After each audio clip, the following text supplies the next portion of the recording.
Hello दोस्तों modern history को हम लोग कवर कर रहे हैं और ये हमारा मॉडर्न हिस्ट्री का लास्ट लेक्चर होगा। इसमें हम लोग पढ़ेंगे the decisive phase of Indian national movement. वो निर्णायक पल इंडियन नेशनल मूवमेंट का जो हमें आज़ादी तक लेके गया। दोस्तों आपको शायद मालूम होगा जो हमें आज़ादी 1947 में जाके मिली थी। दोस्तों 1927 में साइमन कमीशन बनाया गया था। साइमन कमीशन क्या होता है तो आगे समझेंगे इस सभी चीज़ों को। दोस्तों लेक्चर के दौरान मैं समय समय पे आपको वाइस रॉयज के बारे में बताता रहता हूँ और इससे हमें रिवीजन करने का मौका मिलता है। तो चलिए लॉर्ड रीडिंग के बारे में समझते हैं। ये तब वाइस राय थे, कब से कब तक, 1921 से लेके 1926 तक। अब इनके समय में क्या क्या कार्यकाल हुए, क्या क्या चीजें हुई, उसको एक बार देख लेते हैं। चौरी चौरा इंसिडेंट इसी समय में हुआ था। दोस्तों आपको मालूम होगा जो नॉन कोऑपरेशन मूवमेंट जो था वो 1920 में स्टार्ट किया गया था और गांधी जी चाहते थे जो इस मूवमेंट में कोई किसी भी प्रकार की हिंसा ना हो। लेकिन चौरी चौरा इंसिडेंट हो जाता है। कहाँ पे होता है तो आपको उत्तर प्रदेश में गोरखपुर एक जगह है, वहीं पे चौरी चौरा एक जगह है। वहीं पे पुलिस स्टेशन में आग लगा दी जाती है, कुछ पुलिस वाले झुलस कर मर जाते हैं। ये बात गांधी जी को समझ में नहीं आई, उनको पसंद नहीं आई ये बात, और उन्होंने नॉन कोऑपरेशन मूवमेंट को खत्म कर दिया। ठीक है दोस्तों, 1921 की बात करें तो केरला में होता है मोपला रिबेलियन। कॉम्पिटेटिव एग्जाम्स में आपसे ये सवाल पूछेंगे जो मोपला रिबेलियन कहाँ पे हुआ था तो केरला में हुआ था। अगर स्टेटमेंट वाइज सवाल रहेगा तो कुछ और इन्फॉर्मेशन रहेगा, जैसे किन के द्वारा किया गया था तो मुस्लिम पेजेंट्स, मुस्लिम किसान जो थे उनके द्वारा किया गया था। ये एक तरीके का एग्रीगेरियन और कम्युनल अपराइजिंग था। दोस्तों रॉलेट एक्ट की बात करें तो ये 1919 में हुआ था और इसी में आपको जलियांवाला बाग भी जुड़ा हुआ कांड था। जलियांवाला बाग का जो कांड था वो इसी से जुड़ा हुआ था। इसी के विरोध में जलियांवाला बाग में वैसाखी के दिन लोग इकट्ठा हुए थे, जहां पे आपको गोलियां चला दी गई थी ब्रिटिशर्स के द्वारा। दोस्तों रॉलेट एक्ट को 1922 में खत्म कर दिया गया था। ठीक है दोस्तों, काकोरी ट्रेन रॉबरी की बात करें तो ये एक तरीके की रिवोल्यूशनरी एक्टिविटी थी। 1925 में हुआ था एचआरए के द्वारा। एचआरए का मतलब हिंदुस्तान रिपब्लिकन एसोसिएशन, इन्होंने ही इस घटना को अंजाम दिया था। वो ये रॉबरी इसलिए कंडक्ट कर रहे थे ताकि हथियार और सोना लूटा जा सके, ताकि इनकी रिवोल्यूशनरी एक्टिविटी को ताकत मिल सके, पैसा और पावर मिल सके। दोस्तों कुछ लोग नॉन कोऑपरेशन मूवमेंट से खुश नहीं थे और उन्होंने बना लिया स्वराज पार्टी फॉर्मेशन। कब हुआ तो 1922 में हुआ। किसके द्वारा हुआ तो सी आर दास और मोतीलाल नेहरू। मोतीलाल नेहरू यानी कि जवाहरलाल नेहरू के पिताजी। ठीक है, अब इनका ये मानना था जो ये लोग लेजिस्लेटिव काउंसिल में एंटर करेंगे और एंटर करने के बाद एक तरीके से अंदर से जाके उसको तोड़ेंगे। मतलब मॉडरेट्स थे ये सारे, जो आपको एक्सट्रीमिस्ट एक्टिविटीज नहीं चाहते थे और ये चाहते थे जो काउंसिल में एंट्री लो और अंदर जाके विरोध करो। ठीक है, उसके बाद आईसीएस रिफॉर्म की बात करें तो ये 1923 में हुआ था और यहीं पे डिसीजन लिया गया जो दिल्ली और लंदन में साथ साथ एग्जामिनेशन होंगे। देखो दोस्तों ऐसा है, जो 1855 में आपको पहली बार इंडियन सिविल सर्विसेज एग्जामिनेशन होता है। ठीक है, 1922 में ये एग्जामिनेशन भारत में कंडक्ट होता है। कहाँ पे तो इलाहाबाद में। और 1923 से ये डिसीजन लिया जाता है जो ये एग्जाम दिल्ली में और लंदन में साइमल्टेनियसली होगा। ठीक है दोस्तों, मॉन्टेग चेम्सफॉर्म रिफॉर्म्स के बारे में मैंने आपको ऑलरेडी समझा रखा था। तो ये मॉन्टेगू चेम्सफॉर्म रिफॉर्म्स जो है ना, वो क्या करती है, आपको डायआर्ची लेके आती है प्रोविंसेस में। ठीक है, जहां पे ट्रांसफर्ड सब्जेक्ट्स होते हैं और रिजर्व सब्जेक्ट्स होते हैं। दोस्तों जब ये रिफॉर्म लाया गया था तो इसमें एक नियम बना दिया गया था जो 10 साल के बाद ये कितना सक्सेसफुल रहा मॉन्टेगू चेम्सफॉर्म रिफॉर्म्स, इसका रिव्यू होगा। लेकिन 10 साल यानी कि 1919 में आया तो 1929, लेकिन 1929 में आपको इंग्लैंड में इलेक्शंस थे और ये जो ब्रिटिशर्स थे ये नहीं चाहते थे जो ये इस इलेक्शन में किसी भी प्रकार का मुद्दा बने। तो इन्होंने क्या किया, तो इन्होंने 2 साल पहले ही साइमन कमीशन बना दिया। किस चीज के लिए बना लिया, ताकि ये जो डायआर्ची प्रोविंसेस में डायआर्ची इंट्रोड्यूस किया गया था। डायआर्ची का मतलब द्वैत शासन, जो एक ट्रांसफर्ड सब्जेक्ट है और रिजर्व सब्जेक्ट है। ठीक है, इसी को डायआर्ची बुलाते हैं। तो इस ये किस तरीके से काम करता है इसको समझने के लिए 1927 में ही एक कमीशन बना दिया गया। ठीक है, और इसमें दिक्कत ये थी जो भी आपको इस कमीशन के मेंबर थे वो सारे के सारे ब्रिटिशर्स थे। सबसे ज्यादा सवाल साइमन कमीशन से यही पूछा जाता था क्योंकि इसी बात को लेके एप्रीहेंशन था। ठीक है, और इन्होंने रिकमेंडेशन ये दिया था जो इस डायआर्ची को रिप्लेस करो और प्रोविंसेस में रिस्पॉन्सिबल गवर्नमेंट लेकर आओ। ठीक है, तो ये जो रिजर्व और ट्रांसफर्ड का जो फंडा है इसको खत्म करो प्रोविंसेस में और वहां पे रिस्पॉन्सिबल गवर्नमेंट लेकर आओ। ठीक है, अब समझते हैं competitive examination point of view से कुछ बातें। देखो, अगर आपसे ये पूछे जो कमीशन कब बनाया गया था? तो 1927 में बनाया गया था। अगर आपसे ये पूछा जाए जो ये साइमन कमीशन भारत कब आया था, ये जो साइमन व्यक्ति था ये भारत कब आया था, तो ये 1928 में आया था। तो कंफ्यूज मत होना, 1927 मत लगा के चले आना, ठीक है। भारत आया था ये 1928 में, और ये जब बॉम्बे में उतरा था तो उसी समय में इसका विरोध होना शुरू हो गया था और पूरा बॉम्बे उस समय में बंद कर दिया गया था, ठीक है। और जगह जगह इसके प्रोटेस्ट हो रहे थे और नारा लग रहा था साइमन गो बैक। इस तरीके से महिलाएं भी पार्टिसिपेट कर रही थी, चाह रही थी जो साइमन तुम जाओ, क्योंकि तुम सारे के सारे ब्रिटिशर्स हो तो तुम कैसे निर्णय ले सकते हो, हमारा इंडियन रिप्रेजेंटेशन तो उसमें है ही नहीं इस कमीशन में, ठीक है। तो इस तरीके से विरोध हो गया, ठीक है। यहीं पे एक जगह लाहौर में लाला लाजपत राय विरोध कर रहे थे और इनके सर पे लाठी पड़ जाती है और इससे इनकी मृत्यु हो जाती है।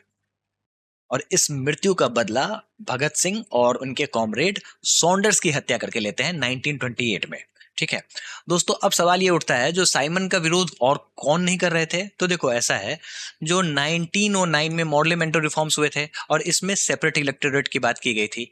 फिर 1919 में आपको मॉन्टेगू चिम्स रिफॉर्म्स होता है और इसमें जो आपको सेपरेट इलेक्टोरेट्स थे वो Sikh, Indian Christian, Anglo Indians और यूरोपियंस को इसमें शामिल कर लिया जाता है। मतलब ये एक्सटेंड हो जाता है, माइनॉरिटी के साथ साथ इन सभी लोगों को भी शामिल कर लिया जाता है। लेकिन इसमें डिप्रेस्ड क्लास नहीं था, ठीक है। जो डिप्रेस्ड क्लास का रिप्रेजेंटेशन भीमराव अंबेडकर कर रहे थे। तो भीमराव अंबेडकर ने साइमन कमीशन का कोई विरोध नहीं किया था। उनका ये मानना था जो साइमन कमीशन जो है उनकी सुनेगा और डिप्रेस्ड क्लास को भी as a separate electorate consider करेगा। तो दोस्तों यहां से भीमराव अंबेडकर की एक ही लड़ाई हो रही होती है, जो किसी तरीके से डिप्रेस्ड क्लास को शामिल किया जाए, ठीक है। तो उन्होंने इसका विरोध नहीं किया था, साइमन कमीशन का विरोध नहीं किया था, इनके अलावा सभी ने विरोध किया था, ठीक है। चलिए दोस्तों, अब एक व्यक्ति थे लॉर्ड बर्किनहेड। इनको पता ये क्या थे, तो ये थे secretary of state for India. इनको पता चला जो भारत में साइमन कमीशन का विरोध हो रहा है, तो इन्होंने एक बात कही, जो अगर आप ब्रिटिश कमीशन का को नहीं मान रहे हो तो खुद ही संविधान बनाइए, ठीक है। खुद ही कैसे करना है आप खुद समझो, ठीक है। लेकिन आपको एक शर्त यह है, जो जितनी भी पॉलिटिकल पार्टीज हैं वो सभी उस चीज पे मतलब अग्री हो जाए, ठीक है। तो मोतीलाल नेहरू ने कहा चलो कोई बात नहीं, चैलेंज हम लोग एक्सेप्ट करते हैं। आपका एक ही क्वेरी है जो सभी पार्टी को इस बात को मानना होगा, तो चलो हम सभी को मनाएंगे। और इस तरीके से नेहरू कमेटी बनाई गई 1928 में और नेहरू रिपोर्ट आया, जो कि एक तरीके से एंटी सेपरेटिस्ट मैनिफेस्टो था, ठीक है। और इसका नाम क्या था, the committee appointed by all parties conference 1928।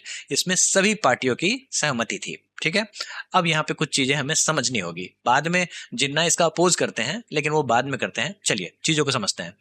Competitive exams में अगर ये पूछ दे जो नेहरू कमेटी रिपोर्ट कब आया था, तो ये 1928 में आया था, ठीक है। और नेहरू कमेटी रिपोर्ट के चेयरमैन कौन थे, तो जवाहरलाल नेहरू के पिताजी मोतीलाल नेहरू थे, जवाहरलाल नेहरू नहीं थे, ठीक है। तो ये थोड़ा कंफ्यूज मत होना। लेकिन अगर ये सवाल आ जाए जो नेहरू कमेटी रिपोर्ट के सेक्रेटरी कौन थे, तो वो थे जवाहरलाल नेहरू। उनको ये चीज पसंद नहीं आई थी, नेहरू रिपोर्ट समझ में नहीं आई थी, कुछ कारण था जो हम लोग आगे डिस्कस करेंगे। लेकिन उस समय में नेहरू कमेटी रिपोर्ट के सेक्रेटरी थे जवाहरलाल नेहरू और चेयरमैन थे मोतीलाल नेहरू। ये दोनों चीजें समझनी होगी। अक्सर आपको सवाल चेयरमैन के बारे में ही पूछेंगे, तो वो होते हैं मोतीलाल नेहरू। दोस्तों नेहरू कमेटी रिपोर्ट जो है ना, वो एक और चीज को कारण फेमस था, वो ये था जो ये पहला इंडियन एफर्ट था, रिटन एफर्ट था कॉन्स्टिट्यूशन को ड्राफ्ट करने का, ठीक है। तो कॉम्पिटेटिव एग्जाम्स में अगर ये पूछते हैं जो पहला इंडियन एफर्ट कॉन्स्टिट्यूशन बनाने का क्या था, तो नेहरू कमेटी रिपोर्ट था। अगर ये सवाल पूछ दे जो पहला इंडियन रिटन एफर्ट कौन था, तो वो भी नेहरू कमेटी रिपोर्ट ही थी, ठीक है। इसके अलावा और भी कुछ लीडर्स इन्वॉल्व थे, जैसे तेज बहादुर सप्रू, मोतीलाल नेहरू, JB कृपलानी, ठीक है। देखो यहाँ पे जवाहरलाल नेहरू खुश किस बात को लेके नहीं थे, क्योंकि ये डोमिनियन स्टेटस ऑफर कर रहा था, ठीक है। तो आपने खुद एक रिपोर्ट बनाई हो और वहां पे आपने कंप्लीट इंडिपेंडेंस की बात नहीं की हो, तो ये बात जवाहरलाल नेहरू को पसंद नहीं आई। तो उन्होंने कहा ये डोमिनियन स्टेटस क्यों। डोमिनियन स्टेटस क्या होता है मैंने ऑलरेडी बता दिया है, जो आप गवर्नमेंट को रन करोगे लेकिन अंडर ब्रिटिश एम्पायर को रन करोगे, ठीक है। यानी कि ब्रिटिश एम्पायर की सॉवरेनिटी आपको कबूल होगी, ठीक है। तो इस तरीके से डोमिनियन स्टेटस और कंप्लीट इंडिपेंडेंस के बीच में एक डिबेट छिड़ गया, ठीक है। दोस्तों जैसा कि हम लोगों ने देखा ये पहला रिटन अटेम्प्ट था कॉन्स्टिट्यूशन बनाने के लिए। यहाँ पे आपको फंडामेंटल राइट्स की भी बात हुई है और सेकुलर गवर्नेंस बनाने की बात हो रही है, ठीक है। इलेक्टोरेट्स बहुत इंपॉर्टेंट है, क्योंकि आजादी मिलने तक ये जो इलेक्टोरेट वर्ड है ना, ये घूम घूम के आपको दिखेगा। कोई भी चीजें होंगी ये सामने से दिखेगा। और इसकी शुरुआत हुई थी 1909 से। ठीक है, तो यहाँ पे इलेक्टोरेट की बात करें तो सेपरेट इलेक्टोरेट को यहाँ पे नहीं बताया गया था, मतलब इसको रिजेक्ट कर दिया गया था। तो यहाँ पे आगे क्या बात हो रही है, तो यहाँ पे ऐसा मानना था लोगों का, जो देखो ऐसा है, जो सेपरेट इलेक्टोरेट नहीं लाते हैं, ज्वाइंट इलेक्टोरेट ले आते हैं, जिसमें क्या होगा, तो रिजर्वेशन आपको मिल जाएगा। ठीक है, कहाँ पे, तो माइनॉरिटीज को लेजिस्लेचर में रिजर्वेशन दे देंगे, लेकिन सेपरेट इलेक्टोरेट नहीं देंगे। अब ये क्या होता है, तो सेपरेट इलेक्टोरेट में सब चीजें सेपरेट होंगी। अगर माइनॉरिटीज को मिल रहा है, जैसे मान लो मुस्लिम्स को मिल रहा है, तो ठीक है, तो मुस्लिम जो चुना जाएगा वो मुस्लिम के द्वारा ही चुना जाएगा। ये हो गया सेपरेट इलेक्टोरेट। ज्वाइंट इलेक्टोरेट की बात करें तो एक पूल तैयार होगा, इसमें जो लोग होंगे ना, कांग्रेस जो होगी, वो मुस्लिम्स के लिए अलग से रिजर्व करके कुछ सीटें रख देगी। ठीक है, तो ये हो गया ज्वाइंट इलेक्टोरेट। तो नेहरू कमेटी में ज्वाइंट इलेक्टोरेट पे सहमति बनती है, जिसका सच पूछो तो जिन्ना ने अपोज किया था, और वो 14 पॉइंट्स लेकर आ गया था 1929 में। ठीक है, और ये जो नेहरू रिपोर्ट था, ये फेडरल सिस्टम को सजेस्ट किया था विद स्ट्रॉन्ग सेंटर, यानी कि सेंटर के पास बहुत ज्यादा पावर होगी। ठीक है, तो चलिए एक बार क्विकली रिवाइज कर लेते हैं। मोतीलाल नेहरू इसके चेयरमैन थे, और सेक्रेटरी की बात करें तो जवाहरलाल नेहरू। ठीक है, पहला ऐसा इंडियन एफर्ट था कॉन्स्टिट्यूशन बनाने का, सबसे ज्यादा सवाल ये पूछते हैं, 1928 में आया था। और लीडर की बात करें तो तेज बहादुर सप्रू, मोतीलाल नेहरू, जेबी कृपलानी। डोमिनियन स्टेटस की बात करते हैं, और यही बात जवाहरलाल नेहरू को पसंद नहीं आती है। ये एक तरीके का डिबेट खड़ा कर देती है डोमिनियन स्टेटस और कंप्लीट इंडिपेंडेंस में। फंडामेंटल राइट्स की यहाँ पे बात होती है, कॉम्पिटेटिव एग्जाम्स में पूछते हैं, आपको टिक लगाना है नेहरू रिपोर्ट। ठीक है, उसके बाद सेपरेट इलेक्टोरेट नहीं चाहिए, ज्वाइंट इलेक्टोरेट चाहिए। ठीक है, और फेडरल सिस्टम चाहिए विद स्ट्रॉन्ग सेंटर। ठीक है, यानी कि सेंटर के पास बहुत ज्यादा पावर होगी। और जिन्ना जो है इन सभी चीजों का अपोज करते हैं, और ये 14 पॉइंट्स लेकर आते हैं। ठीक है, अपनी मांगे लेकर आते हैं, खासकर मुस्लिम्स कम्युनिटी के को लेकर ये कुछ कुछ मांग लेके आते हैं। 1929 में ये मांग लेके आते हैं। अब मैंने यहाँ पे 14 पॉइंट्स इसलिए नहीं यहाँ पे दिया है, क्योंकि आपको बस इतना समझना है, जो ये आपको नेहरू कमेटी रिपोर्ट का ही रिएक्शन था 14 पॉइंट। अगर आप इतना समझ लेते हो तो काम आपका हो जाएगा, उससे ज्यादा डीप में सवाल नहीं पूछते हैं। चलिए, अब एक 2011 के सिविल सर्विस एग्जामिनेशन का सवाल ले लेते हैं। With reference to the period of Indian freedom struggle, which of the following was were recommended by the Nehru report. ठीक है, बेसिकली नेहरू रिपोर्ट का रिकमेंडेशन पूछ रहा है।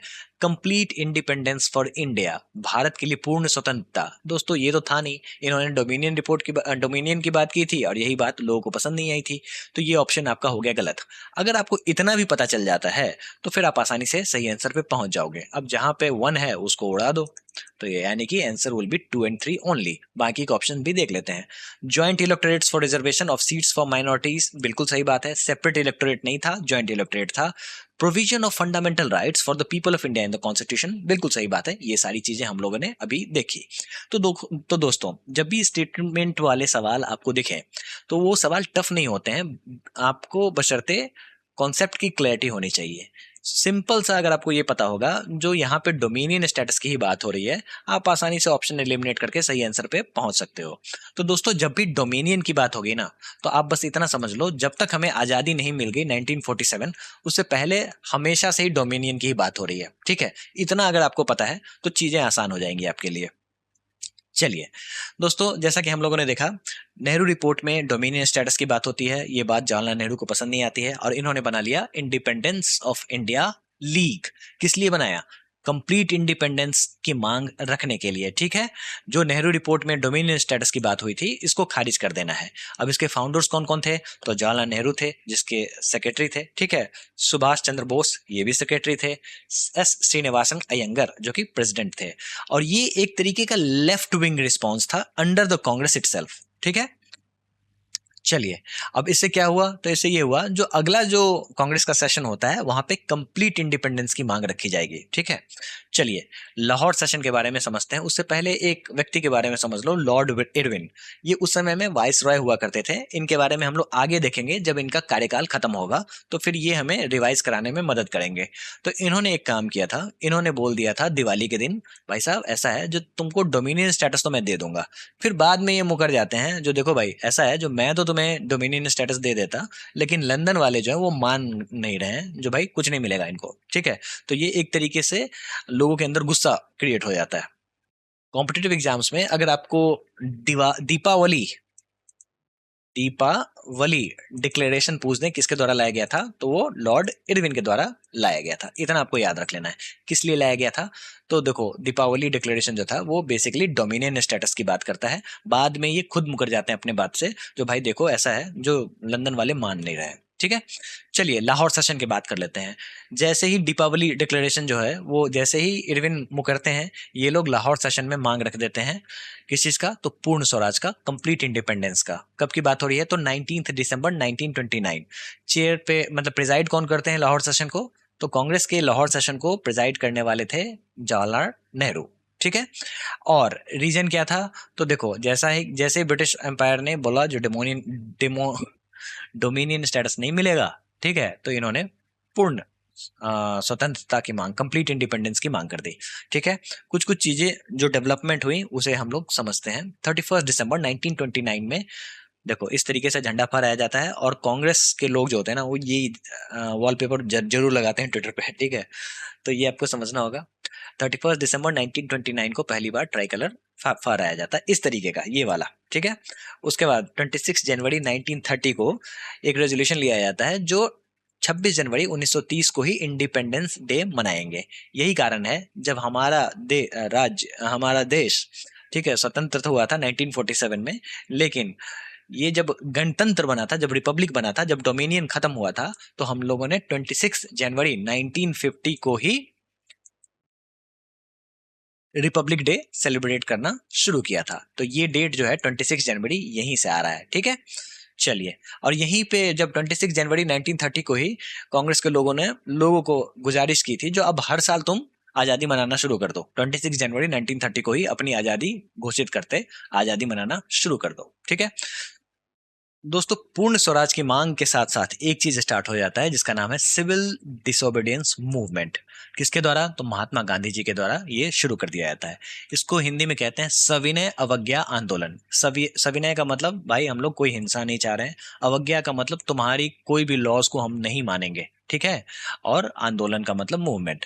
तो दोस्तों हम लोगों ने नॉन कोऑपरेशन मूवमेंट भी पढ़ा था और सिविल डिसोबीडियंस मूवमेंट भी पढ़ा था, दोनों में अंतर क्या है। तो दोस्तों नॉन कोऑपरेशन मूवमेंट था एक तरीके से पैसिव रेसिस्टेंस, यहाँ पे एक्टिव रेसिस्टेंस आपको देखने को मिलेगा, जहां पे वायलेंस तो नहीं होगा लेकिन कानून भी नहीं माना जाएगा। अब कोई भी ब्रिटिश कानून जो है वो हम लोग नहीं मानेंगे। ठीक है, तो ऑब्जेक्टिव था peacefully violate the British laws to challenge colonial rule. ठीक है, गांधी जी 11 डिमांड कर देते हैं। अब 11 डिमांड क्या करते हैं उतना इंपॉर्टेंट नहीं है, बस समझ लो इसमें Gandhi ji 11 demand Lord Irwin को करते हैं, जिसमें फार्मर, इंडस्ट्रियलिस्ट, कॉमन पीपल जितने होते हैं ना उनके लिए बातें रखी जाती हैं। इसी में एक बात होती है जो सॉल्ट टैक्स को खत्म करो। ठीक है, अब ऐसा है ना, सॉल्ट जो है वो समंदर देता है और ये भरपूर मात्रा में होता है, इस पे भी ब्रिटिशर्स ने टैक्स लगा दिया। तो ये बात कहीं से भी नागवार लग रही थी। अब जैसे मान लो आप सांस ले रहे हो, उस पर भी मैं अगर मैं टैक्स लगा दूं तो मैं कैसा गवर्नमेंट होऊंगा, तो फिर ऐसा गवर्नमेंट तो नहीं होगा जो वेलफेयर की बात करता है। क्यों, क्योंकि आप सांस लेने पे टैक्स लगा रहे हो। तो सिमिलरली सॉल्ट समंदर से मिलता है, इस पे भी आपने टैक्स लगा दिया। ठीक है, तो ये बात गांधी जी को पसंद नहीं आई। ठीक है, तो उन्होंने 11 डिमांड्स में सॉल्ट टैक्स भी डाला था, लेकिन इरविन ने उनको इग्नोर कर दिया। इसका बदला वो लेते हैं, आगे कैसे लेते हैं उसके बारे में हम लोग आगे बात करेंगे।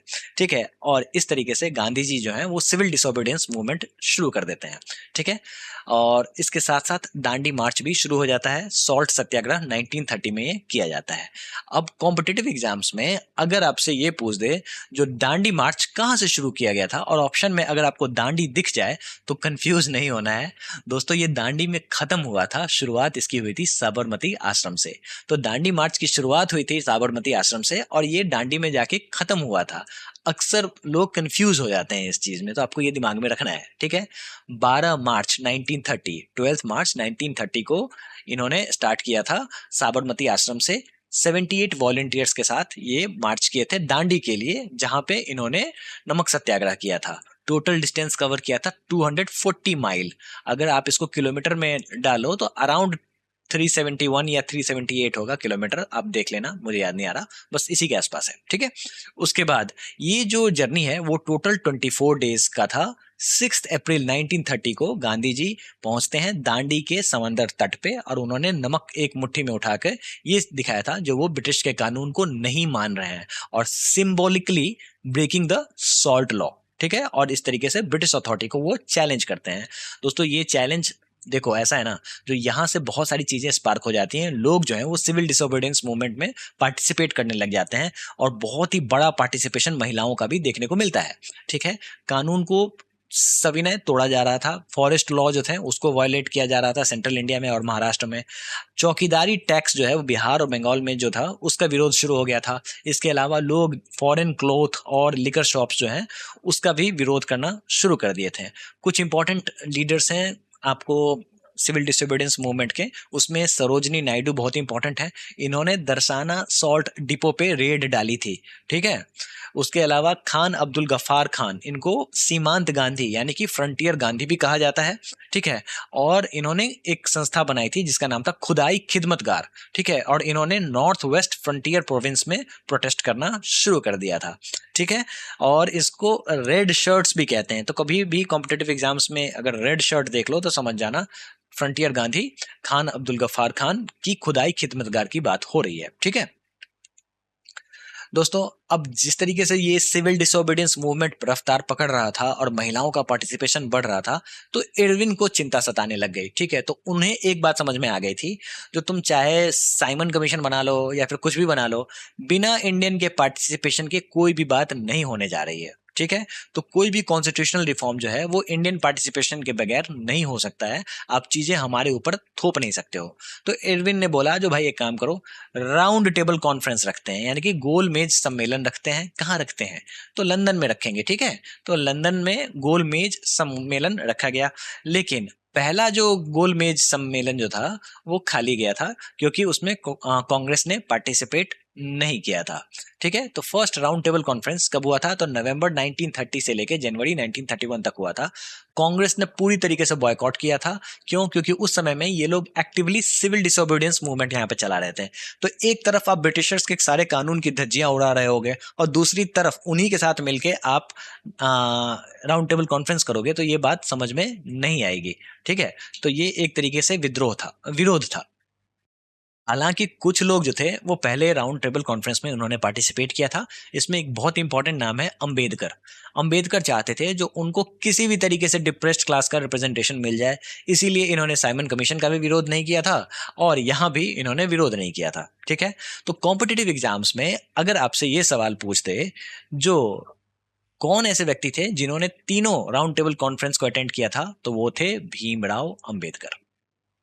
और एक नाम है जिनका नाम है तेज बहादुर सप्रू। उन्होंने भी तीनों राउंड टेबल कॉन्फ्रेंस को अटेंड किया था। टोटल 3 राउंड कॉन्फ्रेंस थे। ठीक है, तो पहला वाले में कांग्रेस ने बॉयकॉट किया था।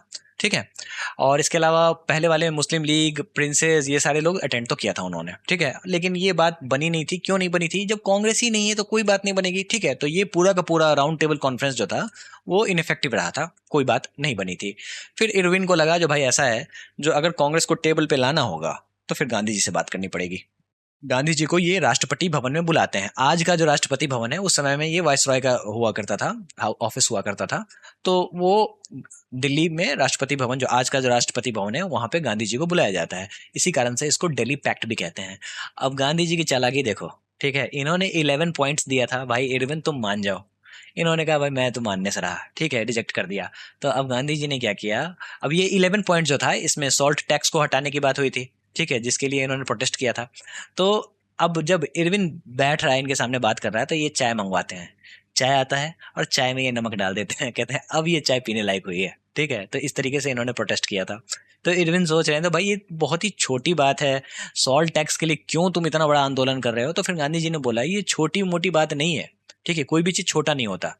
ठीक है, और ये जो सॉल्ट ये जो हुआ था, मतलब दांडी मार्च जो हुआ था, ये एक तरीके से सिंबॉलिकली आप सविनय अवज्ञा आंदोलन है। कहने का मतलब आपके कोई भी कानून को हम लोग मानने नहीं जा रहे हैं। ठीक है, तो इनको मनाया जाता है, जो भाई एक काम करो, जो तुम आओ यार बैठ के बात करते हैं। ठीक है, second round table conference attend करो। तो इन्होंने कुछ शर्तें रख दी। सबसे पहली बात, शर्त ये रखी, जो जितने भी पॉलिटिकल प्रिजनर्स हैं उनको छोड़ा जाए, except those involved in violence. जो भी वायलेंस में इन्वॉल्व हुए थे उनको छोड़ के सभी लोगों को छोड़ देना है। ठीक है, कब की बात हो रही है? मार्च 1931 में। दोस्तों 23 मार्च 1931 में भगत सिंह, सुखदेव और राजगुरु को फांसी दे दी जाती है। और इसीलिए कभी कभी कुछ लोग गांधी जी को ब्लेम लगा देते हैं, जो भाई तुमने इरविन पैक्ट में ये क्यों नहीं डाला, जो इन लोगों को भी छोड़ो। ठीक है। तो कभी कभी गांधी जी को इस तरीके से कटघरे में खड़ा किया जाता है, ठीक है, क्योंकि आपने उन्हीं पॉलिटिकल प्रिजनर्स को छोड़ने की बात की जो कि वायलेंस में इन्वॉल्व नहीं थे, लेकिन अगर आपने पूरे के पूरे पॉलिटिकल प्रिजनर्स को छोड़ने की बात हो जाती तो फिर शायद भगत सिंह को फांसी नहीं दी जाती। ठीक है, पहली बात ये हो गई। इसके अलावा इन्होंने, गांधी जी ने बोला जो तुम सॉल्ट बनाने का हमें परमिशन दे दो विदाउट टैक्सेस, ये बात भी जवाहरलाल नेहरू को पसंद नहीं आई। उनका ये कहना था जो भाई तुम जाके डिमांड करते कंप्लीट इंडिपेंडेंस का, आप क्या कर रहे हो, तो सॉल्ट मेकिंग राइट्स की बात कर रहे हो, अरे भाई कंप्लीट इंडिपेंडेंस की बात करो ना आप। ठीक है, तो इस तरीके से इन्होंने भी क्वेश्चन कर दिया। ठीक है, इसके अलावा कांग्रेस ने किस बात पे कमिटमेंट दिखाई, तो इन्होंने कमिटमेंट दिखाई जो सिविल डिसोबीडियंस मूवमेंट जो है, सविनय अवज्ञा आंदोलन, इसको बंद कर दिया जाएगा। ठीक है, और हम लोग सेकेंड राउंड टेबल कॉन्फ्रेंस में पार्टिसिपेट करेंगे। कॉम्पिटिटिव एग्जाम्स में अगर आपको ये सवाल आ जाए जो गांधी जी ने कौन से राउंड टेबल कॉन्फ्रेंस में पार्टिसिपेट किया था, तो गांधी जी ने सेकेंड राउंड टेबल कॉन्फ्रेंस में पार्टिसिपेट किया था। ठीक है, अब बात कर लेते हैं भगत सिंह पे। देखो ऐसा है ना, जो गांधी जी से ये सवाल पूछा गया था जो आपने भगत सिंह को क्यों नहीं बचाया, तो गांधी जी ने बोला कि मैंने बात की थी, इरविन से बात की थी, वो माना नहीं। ठीक है, और इसके अलावा जब 23 मार्च 1931 को उनको फांसी दी गई थी, तो इससे पहले भी इन्होंने पत्र लिखा था इरविन को जो भाई तुम छोड़ दो उसको। ठीक है, लेकिन इरविन नहीं माना। ठीक है, तो यही सारी बातें, ये थोड़ा सा कॉन्ट्रोवर्शियल है, इसके बारे में ज्यादा हम लोग बात नहीं करेंगे क्योंकि कॉम्पिटेटिव एग्जाम्स में आना तो है नहीं। लॉर्ड इरविन की बात कर लेते हैं। 1926 से लेके 1931 तक का इनका पीरियड था। दोस्तों फर्स्ट राउंड टेबल कॉन्फ्रेंस तक लॉर्ड इरविन थे, सेकंड राउंड टेबल कॉन्फ्रेंस में वो नहीं थे, वो कोई और वाइसरॉय थे जिनके बारे में हम लोग आगे पढ़ेंगे। तो चलिए 1926 से लेके 1931 तक, 1926 से लेके 1931 तक जो जो चीजें होती हैं उसको एक बार समझ लेते हैं। साइमन कमीशन भारत आता है, कब आता है, 1928 में। साइमन कमीशन कब बनता है, 1927 में। ये बात तो आपको समझ में आ गई होगी।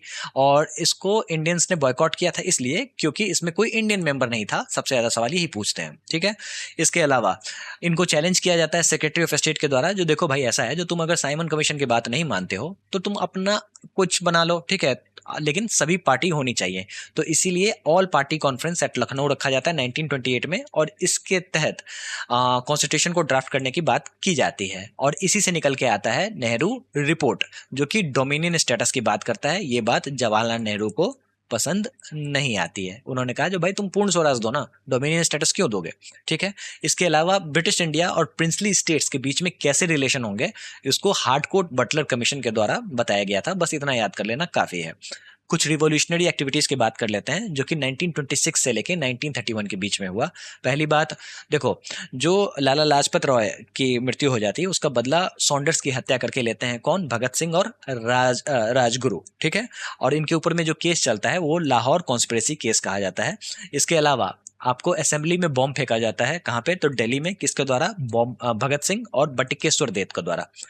क्यों फेंका जाता है भगत सिंह और बटुकेश्वर दत्त के द्वारा बम, इसलिए फेंका जाता है क्योंकि पब्लिक सेफ्टी बिल का विरोध हो रहा होता है। इसके अलावा ट्रेड डिस्प्यूट बिल भी लाया जाता है, इसका ये लोग विरोध कर रहे होते हैं। पब्लिक सेफ्टी बिल क्या है, तो दोस्तों सिंपल रॉलेट एक्ट आपने पढ़ा था ना, सिमिलर था, जिसमें आपको एक तरीके से कानून बनाया गया था, जो भी कोई व्यक्ति ब्रिटिशर्स के खिलाफ आवाज उठाएगा तो उसको बुरी तरीके से सप्रेस कर दिया जाएगा। यही था पब्लिक सेफ्टी बिल, इसी का विरोध कर रहे थे ये। ठीक है, और इस कानून में ऐसे प्रावधान थे जो इनह्यूमन थे, इसीलिए इसका विरोध किया जा रहा था। लाहौर कॉन्स्पिरेसी केस में एक व्यक्ति इन्वॉल्व थे जिनका नाम था जतिन दास। ये काम क्या करते थे, तो ये बम बनाते थे, बंगाल से थे और ये बम बनाने में माहिर थे। तो जो बम असेंबली में फेंका गया था वो था तो हार्मलेस, क्योंकि उससे धुआं होता था और आवाज होती थी, उससे कोई मृत्यु नहीं हुई थी। और कारण ये था, जो भगत सिंह का इंटेंशन यहाँ पे किसी की हत्या करना नहीं था, वो सिर्फ बहरों को सुनाने के लिए बम फेंका गया था, ऐसा उन्होंने कहा था, जो सिर्फ मुझे बहरों को सुनाना था। ठीक है, तो जतिन दास जो हैं वो 63 डेज का फास्ट करते हैं। ठीक है, और इसके बाद इनकी मृत्यु हो जाती है। ठीक है, तो ये कभी कभी कॉम्पिटेटिव एग्जाम्स में पूछ देते हैं, तो ये आपको पता होना चाहिए। तो दोस्तों कुछ और चीजें हैं लॉर्ड इरविन के बारे में। दीपावली डिक्लेरेशन, इन्होंने ये बताया था जो भाई डोमिनियन स्टेटस मिल जाएगा, बाद में ये मुकर जाते हैं। क्यों, क्योंकि यूके नहीं मान रहा होता है। ठीक है, इसके बाद लाहौर का सेशन होता है 1929 में, पूर्ण स्वराज, कंप्लीट इंडिपेंडेंस। उसके बाद दांडी मार्च 1930 में ये होता है, जब गांधी जी के 11 पॉइंट्स को इरविन ने ठुकरा दिया था, तो सिविल डिसोबीडियंस मूवमेंट स्टार्ट हो जाता है। ठीक है, दांडी मार्च में ये लोग दांडी के तट पे जाके नमक सत्याग्रह करते हैं। इसके बाद पहला राउंड टेबल कॉन्फ्रेंस का बॉयकॉट होता है। कॉम्पिटिटिव एग्जाम्स में अगर ये पूछते हैं जो पहला राउंड टेबल कॉन्फ्रेंस कब हुआ था, तो 1930 में, दूसरा 1931 में और तीसरा 1932 में। ठीक है, उसके बाद पहले वाले में कांग्रेस ने पार्टिसिपेट नहीं किया था। क्यों? क्योंकि उस समय में सिविल डिसोबीडियंस मूवमेंट चल रहा था। दोस्तों जैसे ही पार्टिसिपेट नहीं किया तो इरविन को लगा जो भाई पैक्ट बनाओ, गांधी जी को बिठाओ, टेबल पे बिठाओ, बात करेंगे। तो गांधी इरविन पैक्ट होता है मार्च 1931 में और इस तरीके से डिसाइड होता है जो सिविल डिसोबीडियंस मूवमेंट को खत्म करो और आओ बैठ के बात करें, और इस तरीके से सेकेंड राउंड टेबल कॉन्फ्रेंस किया जाता है। दोस्तों जब सेकेंड राउंड टेबल कॉन्फ्रेंस होता है तो भारत में उस समय में वायसरॉय कोई और थे जिनके बारे में हम लोग आगे पढ़ेंगे। सबसे पहले समझते हैं सेकेंड राउंड टेबल कॉन्फ्रेंस जो है वो कब होता है, सितंबर 1931 में। लेकिन यहाँ पे भी बात नहीं बनती है। क्यों? क्योंकि अंबेडकर जो है वो कहते हैं जो भाई ऐसा है जो तुम डिप्रेस्ड क्लास को सेपरेट इलेक्टोरेट दो। गांधी जी कहते हैं जो नहीं, ये हिंदुओं को डिवाइड कर देगा, तो इसलिए ये होगा नहीं। ठीक है, तो यही है आपका theme second round table conference का। कॉम्पिटेटिव एग्जाम्स में अगर ये पूछ दें जो गांधी जी के साथ कौन सी महिला थी जो सेकेंड राउंड टेबल कॉन्फ्रेंस में पार्टिसिपेट करती हैं, तो वो थी सरोजिनी नायडू। ये भी आपको पता होना चाहिए। ठीक है, तो चलिए सेकेंड राउंड टेबल कॉन्फ्रेंस के बारे में कुछ और चीजें समझते हैं। डेडलॉक क्यों होता है? तो माइनॉरिटी रिप्रेजेंटेशन के कारण होता है। अंबेडकर चाह रहे थे जो डिप्रेस्ड क्लास को सेपरेट इलेक्टोरेट मिले, और गांधी जी कहते हैं जो ये हिंदू सोसाइटी को डिवाइड कर देगा। ठीक है, कोई कॉन्सेंसस नहीं बनता है। लेकिन 1932 में ब्रिटिश पीएम रामसे मैकडोनल्ड जो है वो ये कहते हैं जो अगर आपके बीच में कोई एग्रीमेंट नहीं बन रहा है लेकिन हमें तो भाई चीजें लेके आनी है, तो फिर मैं चाहता हूं जो सभी को फेयर रिप्रेजेंटेशन मिले इंक्लूडिंग द डिप्रेस्ड क्लासेस, जिसको कम्युनल अवार्ड भी कहते हैं। ठीक है, तो देखो दोस्तों ऐसा है 1909 में आपको सेपरेट इलेक्टोरेट की बात की गई थी मॉडल इंटर रिफॉर्म्स में। फिर 1919 में इसको बढ़ा दिया गया कुछ और लोगों के लिए, लेकिन डिप्रेस्ड क्लास नहीं लाया गया था। लेकिन कम्युनल अवार्ड में इन्होंने बोला जो भाई ऐसा है जो डिप्रेस्ड क्लास भी इंक्लूडेड रहेंगे, तो यानी कि इन सभी चीज़ों को डिप्रेस्ड क्लास में भी ऐड कर दिया गया। इसके अलावा कम्युनल अवार्ड में कुछ और भी चेंजेस किए गए, जैसे स्पेशल रीजनल एलोकेशन, यानी कि जो मराठा हैं उनको बॉम्बे प्रेसिडेंसी में अलग से एलोकेट किया गया। ठीक है, 7 सीट्स उनको एलोकेट कर दिया गया। तो इस तरीके से रीजनल एलोकेशन भी हुआ था। ठीक है, और इस बात को बड़ी हंसी खुशी बी आर अम्बेडकर ने स्वीकार कर लिया जो चलो डिप्रेस्ड क्लास को मिल गया, एक तरीके से सेपरेट इलेक्टोरेट मिल गया। ठीक है, लेकिन गांधी जी को ये बात पसंद नहीं आई, क्योंकि उनको लगा जो अब क्या है ना, जो I would rather die than allow the untouchables to be treated as separate element. तो उनका ये कहना था, एक तो पहली बात आप इनको अनटचेबल्स की तरह कैटेगराइज कर रहे हो और उनको सेपरेट एलिमेंट भी मान रहे हो, ये बात बिल्कुल पसंद नहीं आई थी। ये एक तरीके से डिवाइड एंड रूल स्ट्रेटजी थी ब्रिटिशर्स की, और इसके खिलाफ गांधी जी ने फास्ट रखा था। ठीक है, और ये जो इन्होंने धरना रखा था, आमरण अनशन इन्होंने किया था, कहाँ पे किया था? तो ये यरवड़ा जेल पुणे में किया था। ठीक है, 1932 में। अब ये जैसे ही फास्ट पे बैठ गए, पूरे हिंदुस्तान में इस बात को लेके चर्चा होनी शुरू हो गई। उसके बाद आपको अंबेडकर पे जोर दिया गया, कांग्रेस ने जोर दिया जो भाई एक काम करो, तुम गांधी जी की बात मान लो और ये सेपरेट इलेक्टोरेट को खत्म करो, हम तुम्हें जॉइंट इलेक्टोरेट देते हैं। मतलब कहने का मतलब आपको यहाँ पे रिजर्वेशन मिल जाएगा। ठीक है, किस तरीके का रिजर्वेशन मिल जाएगा? तो देखो ऐसा है, जो प्रोविंसेस में तुम्हारी सीट 71 से बढ़ा के 147 कर दी जाएगी।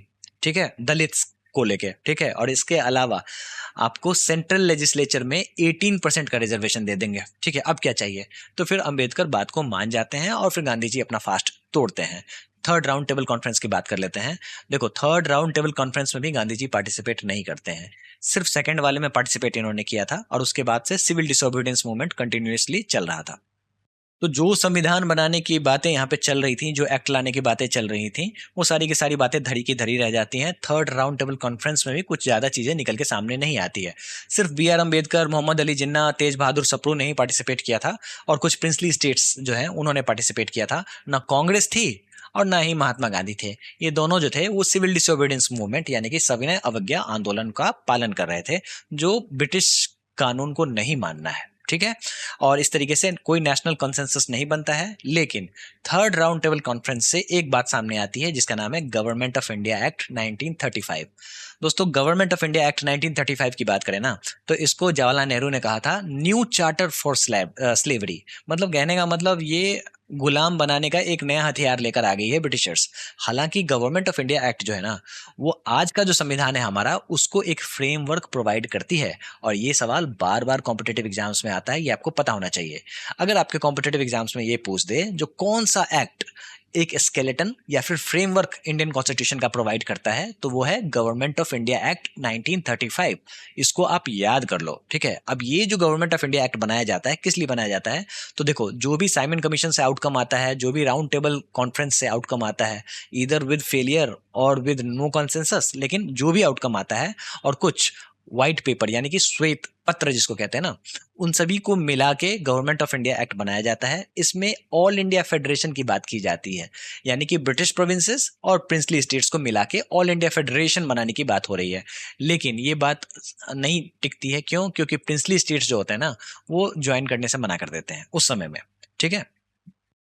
अब जो आपको डायarchy है यहाँ पे खत्म हो जाती है, जिस डायarchy का विरोध साइमन कमीशन में भी मेंशन था।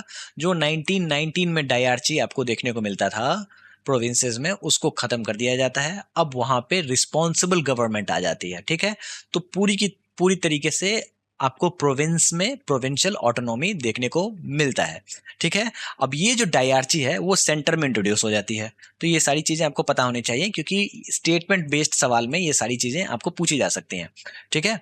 और ज्वाइंट इलेक्टोरेट लाया जाता है विद रिजर्व सीट्स, यानी कि सेपरेट इलेक्टोरेट नहीं, ज्वाइंट इलेक्टोरेट की बात हो रही है। किसके लिए? तो फॉर डिप्रेस्ड क्लासेस। क्यों? क्योंकि ऐसा लोगों ने ही माना था थ्रू पूना पैक्ट। तो यानी कि बी आर अम्बेडकर को मना लिया जाता है और पूना पैक्ट के तहत ज्वाइंट इलेक्टोरेट्स की बात होती है। दोस्तों 1935 के गवर्नमेंट ऑफ इंडिया एक्ट के तहत ही फेडरल कोर्ट ऑफ इंडिया को स्टैब्लिश किया जाता है, जो आगे चल के सुप्रीम कोर्ट जो है ना, वो 1935 से फेडरल कोर्ट ऑफ इंडिया के नाम से जाना जाता था। वहीं से इसकी शुरुआत हुई थी। तो ये पूछते हैं सवाल, इंपॉर्टेंट है, पता होना चाहिए। तो दोस्तों जैसा कि मैंने आपको बताया, जो सेकंड राउंड टेबल कॉन्फ्रेंस में उस समय में इरविन नहीं थे। कौन थे? तो चलिए टाइमलाइन से रिवाइज कर लेते हैं। लॉर्ड विलिंगडन वाइस रॉय थे 1931 से लेके 1936 में। 1931 में ही सेकंड आरटीसी यानी कि राउंड टेबल कॉन्फ्रेंस होता है। सेकेंड राउंड टेबल कॉन्फ्रेंस के समय में लॉर्ड विलिंगडन होते हैं, ठीक है, attended by Mahatma Gandhi as a Congress representative. लेकिन ये बात भी यहाँ पे नहीं बनती है और सिविल डिसोबीडियंस मूवमेंट स्टार्ट हो जाता है। और जैसे ही ये आपको राउंड टेबल कॉन्फ्रेंस फेल होता है, तो कम्युनल अवार्ड लेके आ जाते हैं ब्रिटिश पीएम रामसे मैकडोनल्ड, ठीक है। और इसके लिए गांधी जी जो है वो धरने पे बैठ जाते हैं और एक तरीके से पूना पैक्ट साइन होता है बी आर अम्बेडकर और बाकी के लोगों में, ठीक है। किस चीज को लेके? ज्वाइंट इलेक्टोरेट को लेके, ठीक है। कम्युनल अवार्ड को खत्म करना है, ज्वाइंट इलेक्टोरेट लेके आना है। थर्ड राउंड टेबल कॉन्फ्रेंस भी इसी के समय में होता है 1932 में। कहाँ पे? लंदन में। कांग्रेस पार्टिसिपेट नहीं करती है, तो यानी कि कुछ प्रिंसली स्टेट्स और कुछ माइनॉरिटी लीडर्स के द्वारा ही पार्टिसिपेशन देखने को मिलता है।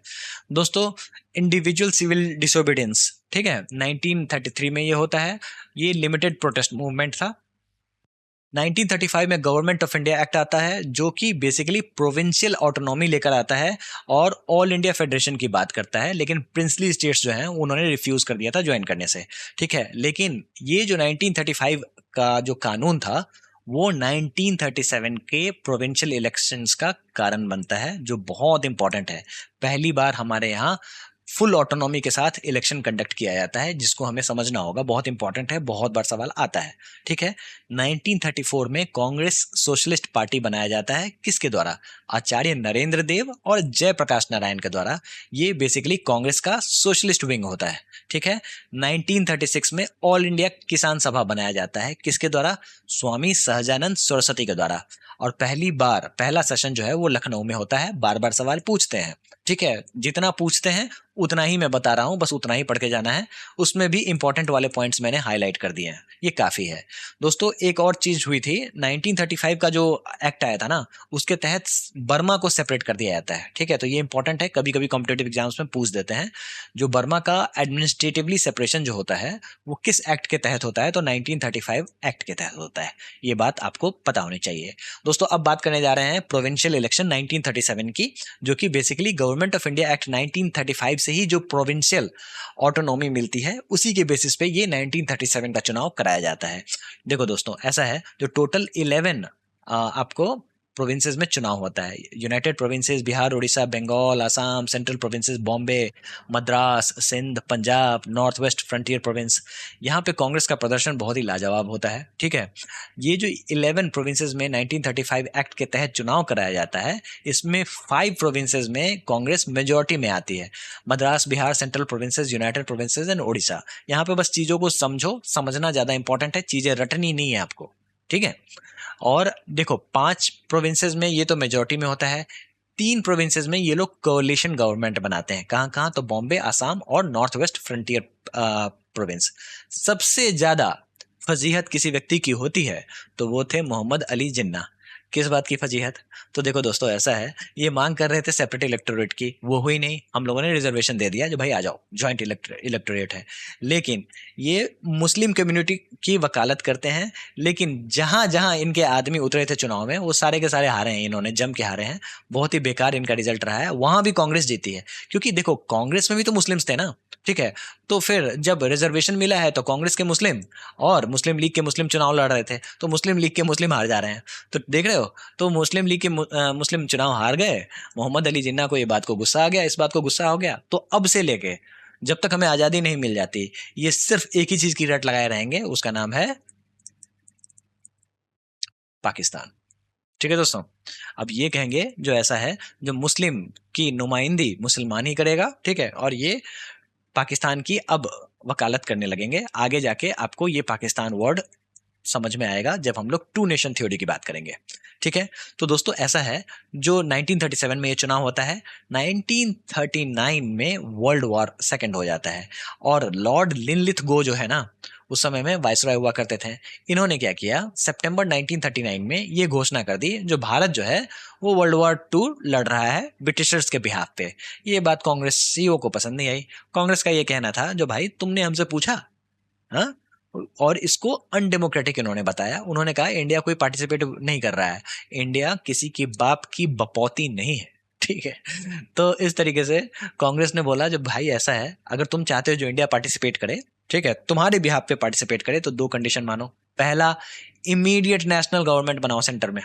ठीक है, और दूसरा, तुम प्रॉमिस करो जो कंप्लीट इंडिपेंडेंस दोगे वॉर के बाद। ठीक है, तो ब्रिटिशर्स ने कहा नहीं भाई, ऐसा नहीं है, इतनी बातें नहीं सुनी जाती। ठीक है, और उन्होंने साफ मना कर दिया। ठीक है, और कुछ कुछ कहानी बनाने लगे, जहाँ देखते हैं बाद में होगा, समझते हैं। ठीक है, देखते हैं जब लड़ाई हो जाएगी तो फिर बैठ के बात करेंगे। तो ये कहानी में कांग्रेसी आने वाले नहीं थे। इन्होंने क्या किया, इन्होंने जितनी भी प्रोविंसेस में इनकी सरकार थी, वो सारे के सारे इन्होंने रिजाइन दे दिया, और एक तरीके से कॉन्स्टिट्यूशनल डेडलॉक क्रिएट हो गया अक्टूबर 1939 में। ये बात मुस्लिम लीग को समझ में नहीं आई। उन्होंने कहा, जो भाई तुम कॉन्स्टिट्यूशनल डेडलॉक कर रहे हो, ठीक है, ये सही नहीं है। तो इस तरीके से मुस्लिम लीग जो है वो उसका अपोज करने लग गई। ठीक है, और उन्होंने डे ऑफ डिलीवरेंस की घोषणा कर दी। ठीक है, अब ये जो डे ऑफ डिलीवरेंस है ना, वो धीरे धीरे धीरे धीरे पाकिस्तान की मांग में कन्वर्ट होता चला जाएगा। तो सबसे पहले मुस्लिम लीग ना वो कांग्रेस पे हमलावर हो गई। क्यों? क्योंकि उनका ये कहना था जो मुस्लिम के ऑपरेशन की ये जिम्मेदार है। तो दोस्तों ये जो है ना, ये एक तरीके का पॉलिटिकल स्टेटमेंट था। क्यों था? क्योंकि आप 1937 में बुरी तरीके से चुनाव हारे कांग्रेस से ही, मतलब मुस्लिम लीग हारी है कांग्रेस से। तो फिर ये तो बोलेंगे ना, जो मुस्लिम्स की वकालत सिर्फ मुस्लिम लीग ही करता है, बाकी लोग नहीं करते हैं। ठीक है, तो ये एक तरीके का पॉलिटिकल स्टेटमेंट था। तो आखिरकार कांग्रेस ने पूरी तरीके से डिजाइन किस लिए दिया? इसलिए दिया ताकि पूरे लोगों का ध्यान इस बात पे आ सके, जो इंडिया जो है वो ब्रिटिशर्स के साथ नहीं है। ठीक है, और वो चाह रहा है जो आप पावर ट्रांसफर करो। और इस तरीके से मुस्लिम लीग जो है वो पाकिस्तान का भी डिमांड करने लग गई। उनको मौका मिल गया, वो करने लग गए। दोस्तों अगस्त ऑफर की बात करते हैं 1940 में। ठीक है, उससे पहले पाकिस्तान रेजोल्यूशन होता है। ठीक है, लाहौर में होता है, उसके बारे में हम लोग बात करेंगे। तो दोस्तों जैसे ही इन्होंने, कांग्रेस ने रेजिग्नेशन दिया, 2 तरीके की मांग आई। पहली, मुस्लिम लीग पाकिस्तान का डिमांड करने लग गई, और ब्रिटिश गवर्नमेंट जो है वो अगस्त ऑफर लेके आई 1940 में। ठीक है, ऑफर का मतलब 0, यानी कि 1940 ऐसे याद कर लोगे, याद हो जाएगा। ठीक है, चलिए पाकिस्तान के रेजोल्यूशन की बात कर लेते हैं, जिसको लाहौर रेजोल्यूशन भी कहते हैं। आप इसको एक टाइमलाइन से समझो, जो कब कब पाकिस्तान की डिमांड निकल के सामने आई है। सबसे पहले इकबाल ने इस बात को रखा था 1930 में। ठीक है, वो चाहता था जो आपको एक अलग से मुस्लिम मेजोरिटी फेडरेशन बनाया जाए। कहाँ पे? तो नॉर्थ वेस्ट इंडिया में। ठीक है, इसके अलावा रहमत अली एक व्यक्ति थे, इन्होंने 1935 में पाकिस्तान वर्ड क्वाइन किया था। ठीक है, कहाँ पे?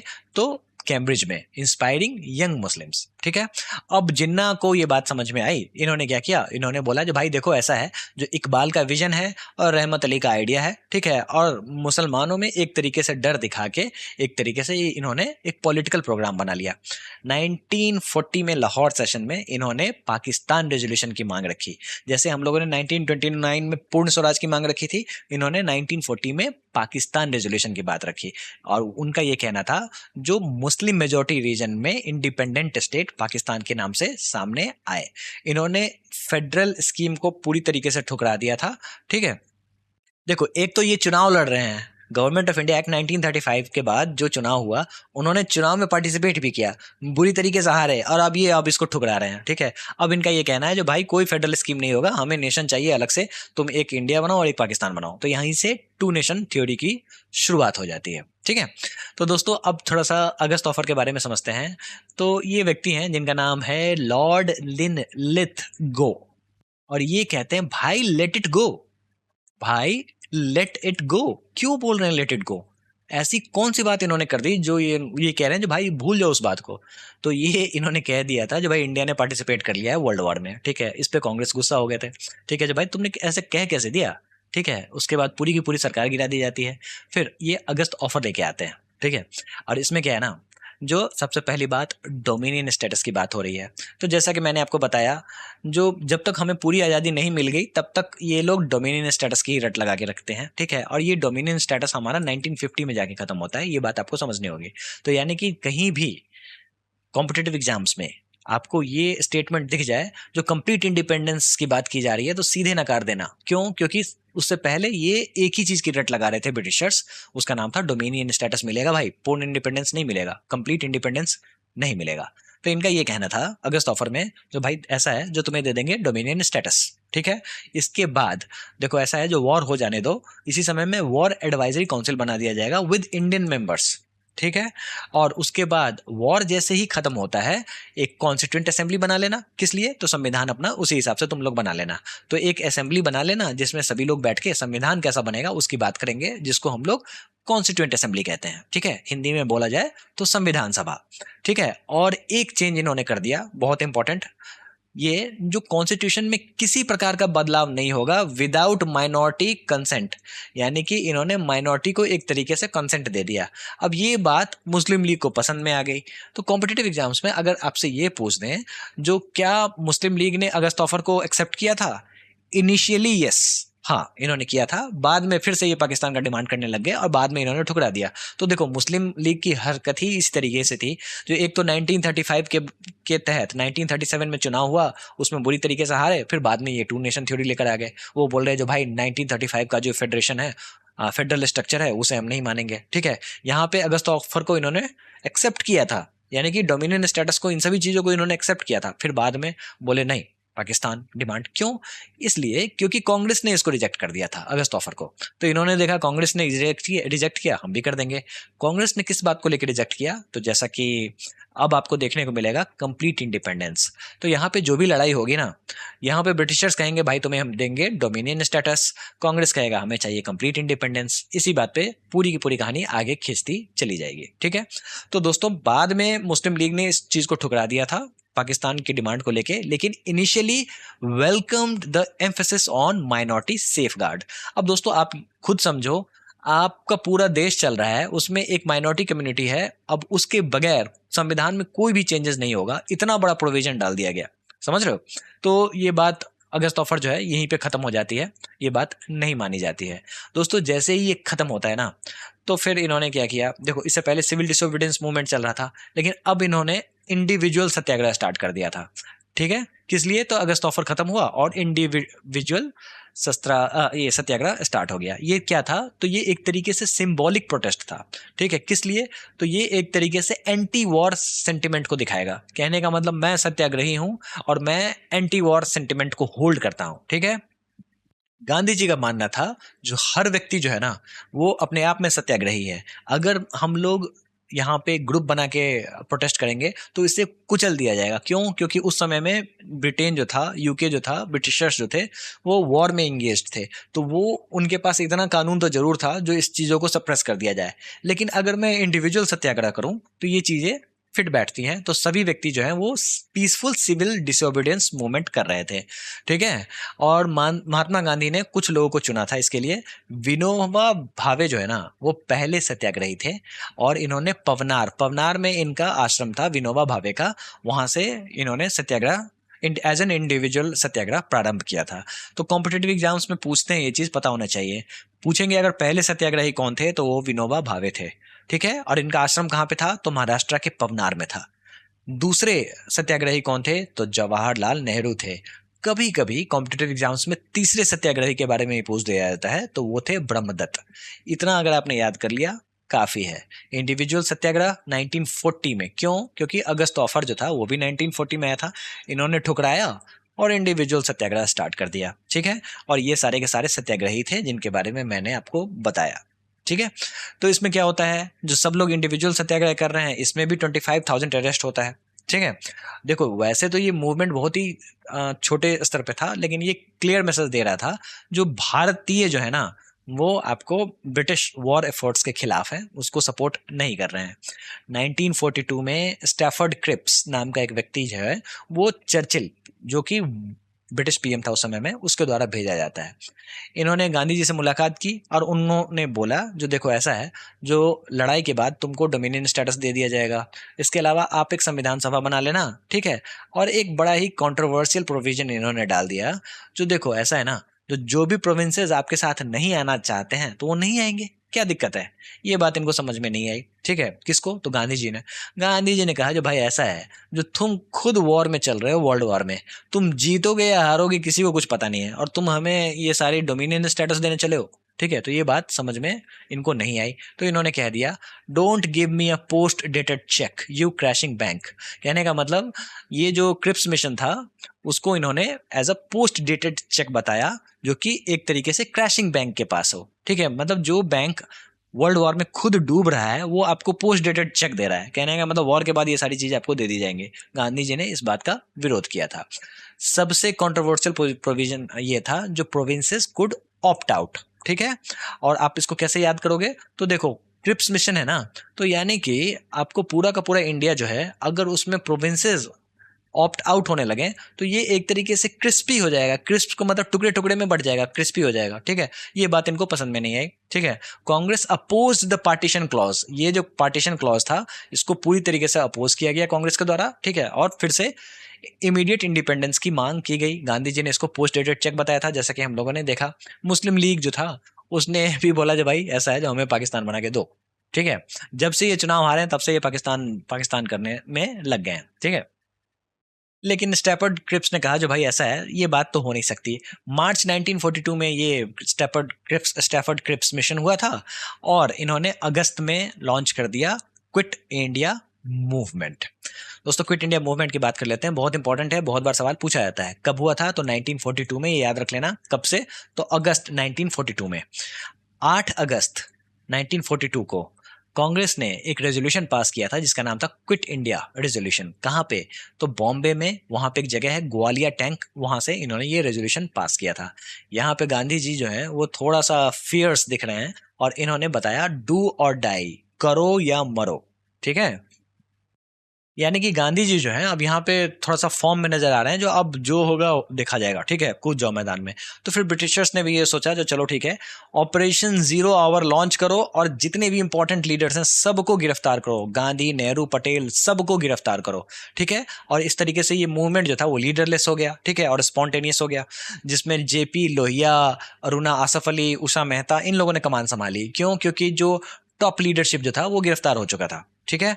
और वायलेंस इसमें पूरी तरीके से बढ़ गया, जगह जगह गवर्नमेंट ऑफिसेज पे अटैक किए जाने लगे, टेलीग्राफ लाइंस उखाड़ दी गई, ठीक है। और ब्रिटिशर्स के इंफ्रास्ट्रक्चर को नुकसान पहुंचाया जाने लगा। पैरेलल गवर्नमेंट चलना शुरू हो गया, ये बहुत इंपॉर्टेंट है, ठीक है। बलिया यूपी में चित्तू पांडे कोई व्यक्ति थे, इन्होंने अलग से सरकार बना दी। तामलुक बंगाल में सतीश सामंत ने बना दी। सतारा महाराष्ट्र में नाना पाटिल और वाईवी चवन ने बना दी। और इसी तरीके से तालचेर उड़ीसा में भी पैरेलल गवर्नमेंट स्टार्ट हो गया, लोगों के द्वारा ये किया गया था, ठीक है। कॉम्पिटेटिव एग्जाम्स में चित्तू पांडे के बारे में पूछा जाता है सवाल, ठीक है। लेकिन जैसा कि आपने देखा, ये मूवमेंट लीडरलेस हो रखा था, ठीक है, और वायलेंट था। तो फिर आपने ये देखा होगा पूरी की पूरी कहानी में, जहां भी वायलेंस होता है ब्रिटिशर्स उसको बुरी तरीके से सप्रेस करती है। यही हुआ, इस मूवमेंट को पूरी तरीके से खत्म कर दिया गया। 1944 में सी राजगोपालाचारी फॉर्मूला लाया जाता है, ठीक है। और ये किस लिए लाया जाता है? देखो ऐसा है, जो सी राजगोपालाचारी को लगता है, जो देखो जब जब हम लोग ब्रिटिशर से पूर्ण स्वतंत्रता, कंप्लीट इंडिपेंडेंस की मांग करते हैं, तो ये जिन्ना पहुंच जाता है जो भाई हमें पाकिस्तान बना के दो, ये बात, फिर वो बात डेडलॉक हो जाती है, खत्म हो जाती है, वहीं पे डेडलॉक में सारी बातें अटक जाती हैं, ठीक है। तो इस डेडलॉक को खत्म करने के लिए सी राजगोपालाचारी एक फॉर्मूला लेके आते हैं, ठीक है, जो जिन्ना को प्लेबिसाइड का बोल के देखते हैं। प्लेबिसाइड क्या होता है? जो जनमत संग्रह, कहने का मतलब ये हुआ रेफरेंडम। ये क्या होता है? तो देखो भाई ऐसा है, जो जनता डिसाइड कर लेगी किधर जाना है किधर नहीं जाना है, ठीक है, इसको प्लेबिसाइड कहते हैं। गांधी जी ने बोला था, जो देखो भाई मैं तो मान जाऊंगा लेकिन जिन्ना नहीं मानेगा। तो अगर कांग्रेस का स्टैंड की बात करें तो कांग्रेस डिवाइडेड था, यानी कि गांधी जी ने सपोर्ट कर दिया था इस बात को लेके, और लेकिन आपको कांग्रेस जो थी वो मान नहीं रही थी, कांग्रेस भी नहीं मान रही थी इस बात को, लेकिन गांधी जी सपोर्ट कर रहे थे इस बात को। अब ये प्लेबिसाइड था क्या, कैसे काम करेगा? जो भाई ऐसे है, जो इंडिपेंडेंस ऑफ इंडिया की बात करते हैं ब्रिटिशर से, अगर हमें मिल जाता है तो नॉर्थ वेस्ट में और ईस्ट में मुस्लिम मेजोरिटी जितनी भी एरिया है ना, वहां पे हम लोग जनमत संग्रह करा देंगे, मतलब सभी लोगों की राय ले लेंगे, जो साथ रहना है या अलग रहना है, ठीक है। और बाकी का जो पूरा इंडिया है, ठीक है, वो यूनाइटेड रहेगा और इंडिपेंडेंट रहेगा। लेकिन यहाँ पे मुस्लिम लीग का कहना था जो नहीं, पहले पाकिस्तान, उसके बाद प्लेबिसाइड अपना जो करते रहना करना, ठीक है। और इस प्लेबिसाइड में भी सिर्फ मुस्लिम्स ही पार्टिसिपेट करेंगे। मतलब ऐसा है, जो देखो ऐसा है ना, जो पार्टीशन के बाद लोगों का डिस्प्लेसमेंट हुआ था, तो जो ये एरिया आप देख रहे हो, यहाँ पे हर प्रकार के लोग, अरे यार क्या बना दिया मैंने, ठीक है चलो इतना समझो। यहाँ पे सिर्फ मुस्लिम्स ही नहीं रहते थे, ये मुस्लिम यहाँ पे मेजोरिटी थी। तो इसका कहना था, जिन्ना का कहना था, जो भाई यहाँ पे मुस्लिम्स ही पार्टिसिपेट करेंगी, ऑल्दो मेजोरिटी है, माइनॉरिटी को कुछ नहीं बोलना है यहाँ पे, ठीक है।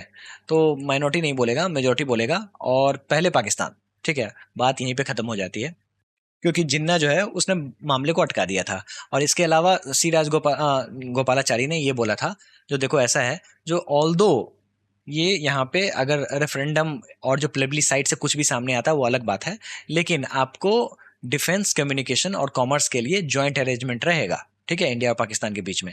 लेकिन पाकिस्तान वर्ड यहाँ पे अभी नहीं आया था, ठीक है। उन्होंने बोला था जो मुस्लिम मेजोरिटी एरिया में प्लेबिसाइड लेकर आएंगे, लेकिन जो भी डिसीजन होगा, इसका आपको समझो उस पूरे एरिया का डिफेंस, कम्युनिकेशन और कॉमर्स जो है वो साथ साथ देखा जाएगा। जिन्ना इस बात को लेकर अग्री नहीं हुआ था। चलिए लॉर्ड लिनलिथगो वाइसरॉय की बात कर लेते हैं। इनका पीरियड था 1936 से लेकर 1944 तक। अब इनके समय में जो जो चेंजेस हुए वो समझते हैं, और ये हमारे रिवीजन का काम करेगा। अब यहाँ पे मैंने आपको टाइमलाइन से ही चीजों को समझा रखा है। 1937 में पहला प्रोविंशियल इलेक्शन होता है, ठीक है, आपने देखा होगा जो किस तरीके से टोटल 11 प्रोविंसेस में इलेक्शन होता है, और 5 में फुल मेजोरिटी के साथ कांग्रेस आती है, और 3 में ये लोग कोलिशन गवर्नमेंट बनाते हैं, ठीक है। और इसके अलावा 1939 की बात कर लेते हैं। 1939 में पूरा का पूरा कांग्रेस मिनिस्ट्री रिजाइन कर देता है, किस लिए? क्योंकि लिनलिथगो ने बोल दिया जो भाई इंडिया वार्ड में पार्टिसिपेट कर रहा है, और ये बात कांग्रेस को समझ नहीं आई थी, उन्होंने कॉन्स्टिट्यूशनल डेडलॉक क्रिएट कर दिया, सारे के सारे लोग रिजाइन कर गए। 1938 में सुभाष चंद्र बोस जो है उनको कांग्रेस का प्रेसिडेंट बनाया जाता है, कांग्रेस सेशन का प्रेसिडेंट बनाया जाता है। कौन सा सेशन? तो हरिपुरा सेशन, याद कर लेना।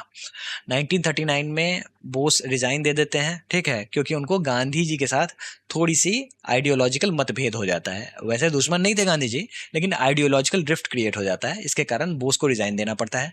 और ये उन्होंने एक अलग से एक यूनिट बना दी थी जिसका नाम था फॉरवर्ड ब्लॉक। पूछते हैं 1939 में ये बना था, याद रख लेना, ठीक है। 1940 की बात करें तो लाहौर का रेजोल्यूशन होता है, जिसमें आपको पाकिस्तान की मांग की जाती है, सेपरेट मुस्लिम स्टेट की मांग की जाती है, ठीक है। 1940 की बात करें तो अगस्त ऑफर लेके आते हैं लिनलिथगो, ठीक है। उसके बाद 1940 में विंस्टन चर्चिल जो है वो ब्रिटिश पीएम बनते हैं।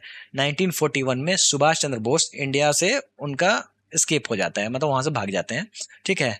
और ये टोक्यो जापान में इंडियन नेशनल एसोसिएशन का फाउंड करते हैं 1942 में, जो कि बाद में फिर से इसका रिवाइव होता है सिंगापुर में 1943 में, अलोंग विद मोहन सिंह। ये नाम बड़ा इंपॉर्टेंट है, याद रख लेना। आईने के फॉर्मेशन में ये नाम मोहन सिंह बहुत इंपॉर्टेंट है, याद रख लेना, ठीक है। क्रिप्स मिशन की बात करें 1942 में डोमिनियन स्टेटस ये मेंशन करते हैं, ठीक है। और कांग्रेस इस प्रपोजल को ठुकरा देती है। किस लिए? क्योंकि इसमें एक प्रोविजन डाल देते हैं जो जिसको ऑप्ट आउट करना है वो कर लेगा, यानी कि पूरा का पूरा मामला ही क्रिस्पी बना देते हैं ये, ठीक है। तो ये जो क्रिस्पी मामला है इसको कांग्रेस रिजेक्ट कर देती है, ठीक है। 1942 में क्विट इंडिया मूवमेंट होता है, ठीक है। और अगस्त रिवोल्ट होता है, मतलब जैसा कि आपने देखा होगा 8 अगस्त को ये बॉम्बे में क्विट इंडिया मूवमेंट को गांधी जी एक्सेप्ट करते हैं, डू एंड डाई बोलते हैं। 9 अगस्त से ऑपरेशन 0 आवर स्टार्ट हो जाता है ब्रिटिशर्स के द्वारा और लगाम लगा दी जाती है इस पे, ठीक है। 1944 में मुस्लिम लीग ने एक नारा दिया था, डिवाइड एंड क्विट, यानी कि पहले तो तुम अलग से पाकिस्तान बनाओ, उसके बाद तुम जाओ क्विट करो, ठीक है। तो ये कराची सेशन में, ये मुस्लिम लीग के कराची सेशन में ये नारा दिया गया था, ठीक है। ये सारा खेल जो होता है वो लॉर्ड लिनलिथ गो के समय में होता है, ठीक है, 1944 तक। 1945 में एक व्यक्ति आते हैं जिनका नाम है वेवल। वेवल जो है वो वेव करते हैं, ठीक है। और वेव में कितनी उंगली आपको दिख रही है? 5। तो कॉम्पिटेटिव एग्जाम्स में अगर आपको ये सवाल आ जाए जो वेवल प्लान जो है वो कब आया था, तो 1945 में आया था, ठीक है। याद हो जाएगा 5 से, इसीलिए मैंने ये इमेज बनाया है जिसमें ये हाथ को वेव कर रहे हैं, ठीक है। वेव यानी कि 5, 1945 याद कर लेना, बहुत बार पूछा जाता है। देखो, वेवल प्लान कॉम्पिटेटिव एग्जाम्स में बहुत पूछते हैं, कुछ चीज़ें आपको समझनी होगी। देखो ऐसा है, जो ब्रिटेन जो थे, ठीक है, ब्रिटिश जो थे उनको सपोर्ट चाहिए था इंडिया का, किस लिए? तो अगेंस्ट द जापान, ठीक है। उन्होंने क्या किया, लॉर्ड वेवल को बोला जो भाई तुम जाओ, तुम लोगों से बात करो। इन्होंने वेवल प्लान लेके आए, ये व्यक्ति जो है ये वेवल प्लान लेके आए। इनका ये कहना था जो वाइसरॉय का एग्जीक्यूटिव काउंसिल जो है वो फिर से रिकॉन्स्टिट्यूट किया जाएगा और जिसमें हिंदू और मुस्लिम दोनों को इक्वल पार्टिसिपेशन दिया जाएगा, ठीक है। ये बात आपको समझ में आ गई? जितने भी मेंबर्स होंगे एक्सेप्ट वाइसरॉय और कमांडर इन चीफ, सारे के सारे इंडियन होंगे, ठीक है। और इसके अलावा सबसे इंपॉर्टेंट पॉइंट यहाँ पे इंटरिम गवर्नमेंट बनाने की बात की जाएगी, ठीक है। कब तक? वॉर के खत्म होने तक। वॉर जब खत्म हो जाएगा तो आप अपनी सरकार बना लेना जैसे बनाना है, लेकिन अभी से ही इंटरिम गवर्नमेंट आप बना लो, ठीक है। तो इसके लिए वेवल प्लान बनाया गया। इसके लिए शिमला कॉन्फ्रेंस रखा गया। अब शिमला कॉन्फ्रेंस में 22 इंडियन लीडर्स ने पार्टिसिपेट किया। गांधी जी ने पार्टिसिपेट नहीं किया था, लेकिन लॉर्ड वेवल ने इनसे मशवरा जरूर किया था, ठीक है।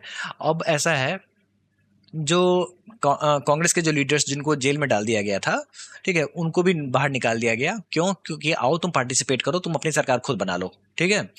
और ये बात खत्म इसलिए हो जाती है क्योंकि जिन्ना एक बात पे अड़ा हुआ था। किस बात के लिए अड़ा हुआ था? जो आपको यहाँ पे जो मुस्लिम्स और हिंदू का जो इक्वल पार्टिसिपेशन देखने को मिलेगा, तो इनके हिसाब से जो मुस्लिम जो है ना वो सिर्फ और सिर्फ मुस्लिम लीग से ही होने चाहिए। तो only the Muslim League represents Muslims in India, others have no mandate. अब यहाँ पे गांधी जी कह रहे हैं जो देखो ऐसा है, जो चलो इंटरिम गवर्नमेंट बनाते हैं साथ में, ठीक है। और यहाँ पे जितनी भी मुस्लिम्स से आपको मतलब है ना, आप मुस्लिम की बात करो, आप मुस्लिम लीग की बात क्यों कर रहे हो? तो फिर इनका कहना था जो नहीं, मुस्लिम लीग ही मुस्लिमों की नुमाइंदगी करेगा और कोई नहीं करेगा। गांधी जी को ये बात पसंद नहीं आई थी। उन्होंने कहा भाई ऐसा है, जो जितनी मुस्लिम लीग में मुसलमान नहीं है उससे ज्यादा कांग्रेस में है, ठीक है। तो तुम ये अलग से एजेंडा सेट मत करो, ठीक है। सभी लोग मिलके बैठते हैं, इंटरिम गवर्नमेंट बनाते हैं। मतलब इंटरिम गवर्नमेंट का मतलब ये हुआ जो सरकार से पहले सरकार, ठीक है। उसके बाद में अपना गवर्नमेंट फॉर्मेशन हो जाएगा, लेकिन चलो अभी एक अंतरिम सरकार बनाते हैं जिसमें सभी मुस्लिम का पार्टिसिपेशन होगा, ऑल पार्टीज के, नॉट ओनली कांग्रेस, और भी बाकी जो होंगे वो सारे के सारे पार्टिसिपेट करेंगे। लेकिन जिन्ना जो कह रहा था नहीं, मुस्लिम मेरी ही बात सुनेंगे, ठीक है, और मुस्लिम लीग ही जो है वो उनकी बात करेगा। इसी तरीके से शिमला कॉन्फ्रेंस जो है वो भी फेल हो जाता है, ठीक है। बात समझ में आ गई? अब आ जाते हैं सीधा 1945 में क्या होता है, जो ब्रिटेन में सरकार बदल जाती है। कौन आते हैं? तो क्लेमेंट एटली। ये एटली जो है ना वो लेबर पार्टी से बिलोंग करते हैं। और ये जो एटली जो थे उन्होंने पहले ही घोषणा कर रखी थी, जो ऐसा है, जो जितने भी कॉलोनीज हैं जैसे इंडिया है, वो आपको ब्रिटिश एक्सचेकर जो होता है ना, मतलब कहने का मतलब जो राजकोष जो है, जो पैसा है, उस पर बहुत ज़्यादा बर्डन बन रही है। तो जितने भी कॉलोनीज हैं उनको आज़ाद करो, किसी भी तरीके से आज़ाद करो। तो इन्होंने कहा था जो Britain is ready to end its rule, cooperate with cabinet mission, ठीक है, टू शेप इंडियाज फ्यूचर। ठीक है, तो इतनी बात आपको समझ में आ गई। जो ब्रिटेन में सरकार बदलती है, लेबर पार्टी सामने आती है, क्लेमेंट एटली जो है वो प्राइम मिनिस्टर बनाए जाते हैं 1945 में, और इन्होंने कहा जो भाई मैं एक कैबिनेट मिशन भेज रहा हूँ, ठीक है, और तुम लोग डिसाइड कर लेना कैसे सरकार बनानी है, ठीक है। और इस तरीके से वेवेल प्लान जो इंटरिम गवर्नमेंट की बात की गई थी, ये बात यहीं पे खत्म हो जाती है। क्यों? क्योंकि जब यहाँ पे कैबिनेट मिशन ही भेज दिया गया तो फिर वेवेल प्लान क्या करेगा, ठीक है। इसी बीच में 1947 में एक और घटना होती है जो आपको समझनी होगी, जिसका नाम है रॉयल इंडियन नेवी म्यूटिनी, ठीक है। 18 फरवरी 1946 में रॉयल इंडियन नेवी म्यूटिनी होती है। कहाँ पे? तो HMIS तलवार इन बॉम्बे। HMIS इस शिप का नाम है, ठीक है। अब यहाँ पे होता क्या है ना, जो इंडियंस के साथ में बहुत ही दुर्व्यवहार किया जाता था। वो लोग एक तो ब्रिटिशर्स के लिए लड़ रहे होते हैं, लेकिन इनके साथ बहुत ही ज़्यादा दुर्व्यवहार किया जाता है। इनको ठीक से खाना भी नहीं मिलता है, पैसे भी नहीं मिलते थे, और जातीय नस्ल भेद जो होता है ना, मतलब रेशियल डिस्क्रिमिनेशन, वो भी देखने को मिलता है। तो इसके कारण से 1100 नेवल जो रेटिंग्स होते हैं, मतलब कहने का मतलब जो नौसैनिक होते हैं, उन्होंने विद्रोह कर दिया था।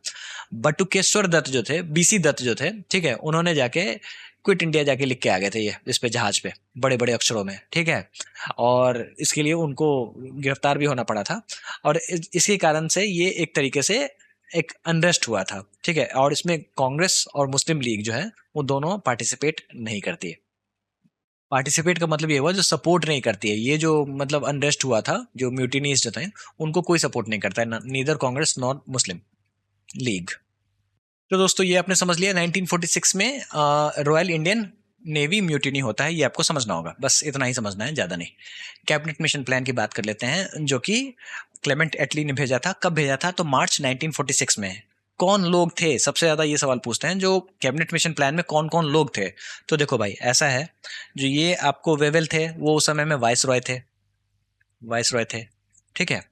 तो ये कैबिनेट मिशन प्लान की बात का हिस्सा नहीं थे, ये तो बेसिकली वहां पे वाइस रॉय थे। लोग कौन कौन थे? तो एक व्यक्ति थे जिनका नाम था AV एलेक्जेंडर, नाम याद कर लेना, ठीक है। उसके बाद ये कौन है? तो ये हैं लॉर्ड पैथिक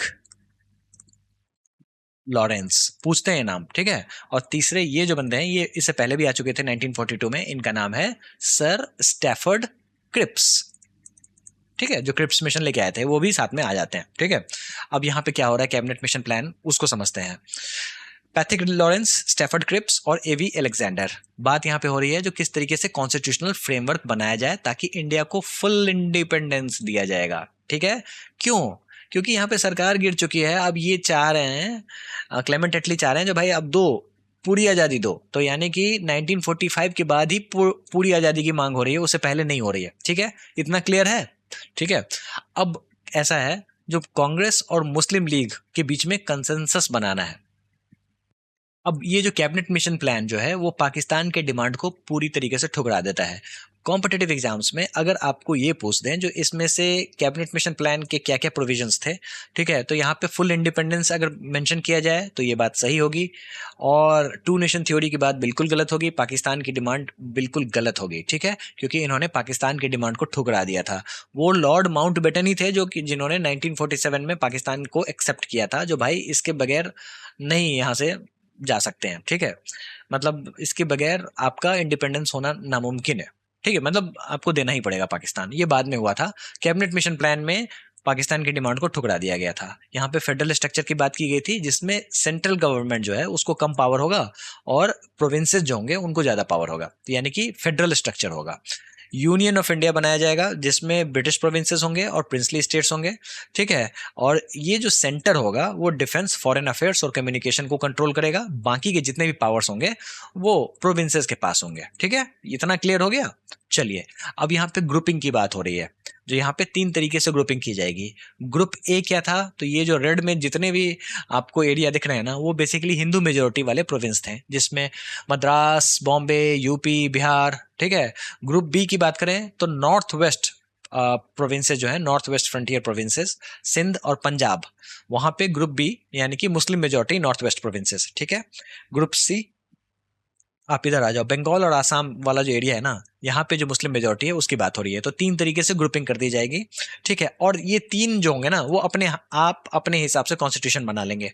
तो यानी कि रीजनल कॉन्स्टिट्यूशन की यहाँ पे बात हो रही है, पूछते हैं इसीलिए मैंने हाईलाइट कर दिया है, ठीक है। उसके बाद अगर कोई प्रोविंस चाहेगा इस ग्रुप से बाहर निकलना तो निकल सकता है। ये बात जो है ना, वो कांग्रेस को पसंद नहीं आई।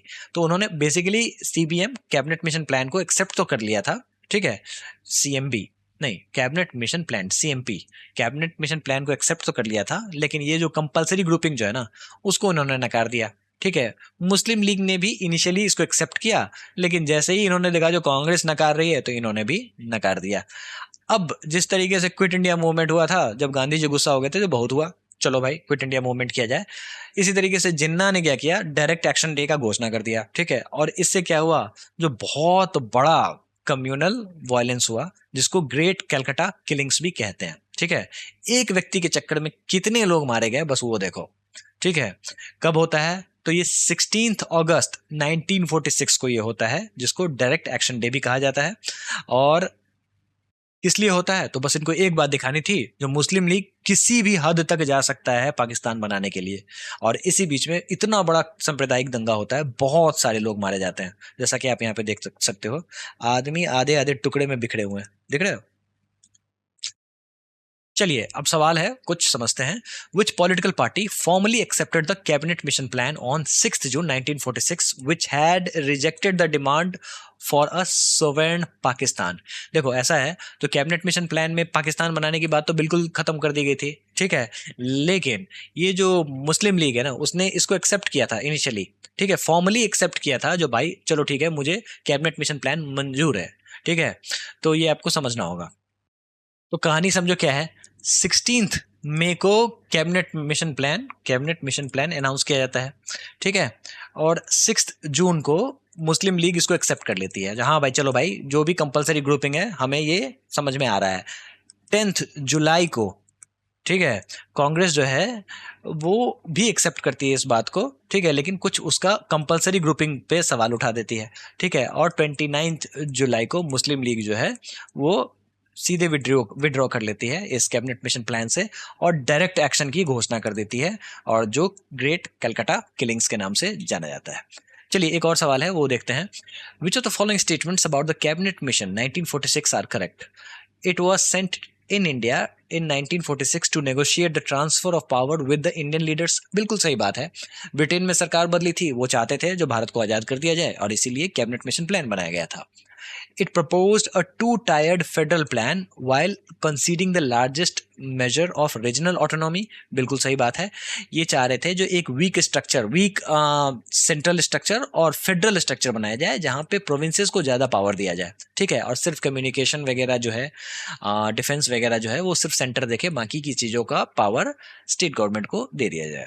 There was to be a federation of provinces and states alongside a federal center। बिल्कुल सही बात है। The individual provinces were allowed to form regional unions to which they could surrender some of its powers by mutual agreement। दोस्तों ये भी प्रावधान था, जो भी मतलब कोई रीजनल यूनियंस है ना, वो अगर क्षेत्रीय संघ बना सकते हैं। मतलब ऐसा है, जो कोई भी रीजनल पावर है वो आपस में मिलके एक संघ बना लेगा, और वो अपना डिफेंस वगैरह खुद भी देख सकता है, ये प्रोविजन दिया गया था। तो ये सारी की सारी बातें बिल्कुल सही है। चलिए अब final phase of Indian independence and partition की बात कर लेते हैं। देखो दोस्तों ऐसा है, जो इंटरिम गवर्नमेंट बनाने की बात लॉर्ड वेवेल ने की थी, ठीक है, जो बात बिल्कुल खत्म हो गई थी, क्योंकि सरकार बदल जाती है। अब क्या होता है, जो 2 सितंबर 1946 को जवाहरलाल नेहरू के नेतृत्व में इंटरिम गवर्नमेंट बनाया जाता है। अब कभी कभी कॉम्पिटेटिव एग्जाम्स में ये पूछ देते हैं ना, जो इंटरिम गवर्नमेंट में कौन कौन मिनिस्टर्स थे, इसको हम लोग पॉलिटी में कवर करेंगे, ठीक है दोस्तों। पहले तो इस इंटरिम गवर्नमेंट के लिए मुस्लिम लीग नखड़ा करते हैं, ठीक है, लेकिन फिर इन्होंने अक्टूबर 1946 में इंटरिम गवर्नमेंट में पार्टिसिपेट कर लिया था। उनका ये कहना था कोई बात नहीं, हम लोग अंदर से ऑब्स्ट्रक्ट करेंगे, अपनी मांगों को अंदर से लेकर चलेंगे। फिर जब कॉन्स्टिट्यूंट असेंबली बनाई गई, संविधान सभा बनाई गई, तो फिर लीग जो है वो रिफ्यूज कर गया, ठीक है। और कॉम्पिटेटिव एग्जाम्स में अगर पूछ दें जो कॉन्स्टिट्यूंट असेंबली में मुस्लिम लीग ने पार्टिसिपेट किया था, तो आंसर इज नो। ठीक है। कांग्रेस लीग का क्लैश होता है, डिसीजन मेकिंग पैरालाइज होता है, ठीक है, और इस तरीके से ये जो इंटरिम गवर्नमेंट है वो चलने से रहती है, वो खत्म हो जाती है। यही कारण है जो फाइनल गवर्नमेंट और इंटरिम गवर्नमेंट में जो मिनिस्ट्री जो है ना, उसमें बहुत सारे पोजीशंस चेंज हो जाते हैं, जिनको हम लोग पॉलिटी में कवर करेंगे। चलिए, अब क्या है ना, जो इटली सोचता है जो भाई बहुत तमाशा हो गया, तुम लोग फैसला कर लो, कांग्रेस और मुस्लिम लीग तुम लोग बैठो अपने आप में फैसला कर लो, अगर नहीं होता है तो एक बात समझ लो, 30 जून 1948, 1948 की बात हो रही है दोस्तों, 1947 नहीं, 1948, इतने तक हम लोग भारत को आजाद कर देंगे, ठीक है, पावर को ट्रांसफर कर देंगे, तुम लोग अपने आप में फैसला कर लो, ठीक है। लॉर्ड वेवल की जगह अब लॉर्ड माउंटबेटन वाइसरॉय बनते हैं, और इनको भेजा जाता है किस लिए, ताकि ये ट्रांजिशन स्मूथ हो सके, मतलब ये सत्ता का जो हस्तांतरण है, मतलब जो ट्रांसफर ऑफ पावर है, वो स्मूथ हो सके, ठीक है। अब यहाँ पे लॉर्ड एटली जो है, नहीं, क्लेमेंट एटली जो है पीएम जो थे, वो कुछ कह रहे हैं आपके लिए, his Majesty's government desire to hand over responsibility to Indian hands by June 1948। ये इंपॉर्टेंट है, याद रखना पड़ेगा आपको, जून 1948, ठीक है। लॉर्ड वेवल के कार्यकाल को एक बार क्विकली समझ लेते हैं, इससे हमें रिवाइज करने में मदद मिलेगी। देखो 1944 में सीआर फॉर्मूला आता है, ठीक है, सी राजगोपालाचारी, ठीक है, इन्होंने प्लेबिसाइट की बात की थी, और इनको पता था, गांधी जी को पता था जो ये जिन्ना मानने वाला है नहीं, ठीक है, तो यानी कि गांधी और जिन्ना का जो टॉक है वो फेल हो जाता है, ठीक है। वर्ल्ड वॉर सेकेंड 1945 में खत्म होता है, और 1945 में लॉर्ड वेवल प्लान लेके आते हैं, शिमला कॉन्फ्रेंस होता है, लेकिन मुस्लिम के रिप्रेजेंटेशन को लेके डिस्प्यूट हो जाता है। जिन्ना कहता है भाई ऐसा है, जो ऑल पार्टी के मुस्लिम नहीं चलेंगे, सिर्फ मुस्लिम लीग के मुस्लिम चलेंगे, ठीक है, जो मैं कहूंगा वही होगा, मैं ही हूँ मुस्लिम का नुमाइंदार जो होता है ना, वही। कैबिनेट मिशन प्लान की बात करें तो 1946 में आपको क्लेमेंट एटली के द्वारा भेजा जाता है। देखो ऐसा है ना, जो उससे पहले ब्रिटेन में वॉर चल रहा होता है, वर्ल्ड वॉर चल रहा होता है, और वर्ल्ड वॉर के कारण इनका बहुत ज़्यादा खर्चा हो जाता है, तो ये लोग कॉलोनी को कैरी नहीं कर सकते थे, इंडिया को ये ज़्यादा दिन तक कैरी नहीं कर सकते थे। इन्होंने इंडिया को बशर्ते बहुत ही लूटा और पूरा खोखला करके अब इसको छोड़ने वाले थे, ठीक है। तो कैबिनेट मिशन प्लान जो है वो बनाया जाता है 1946 में, ये भेजा जाता है, accepted by Congress, later rejected by Muslim League, ठीक है। उसके बाद 16 अगस्त 1946 को डायरेक्ट एक्शन डे होता है, जिसको ग्रेट कैलकाटा किलिंग्स भी कहते हैं।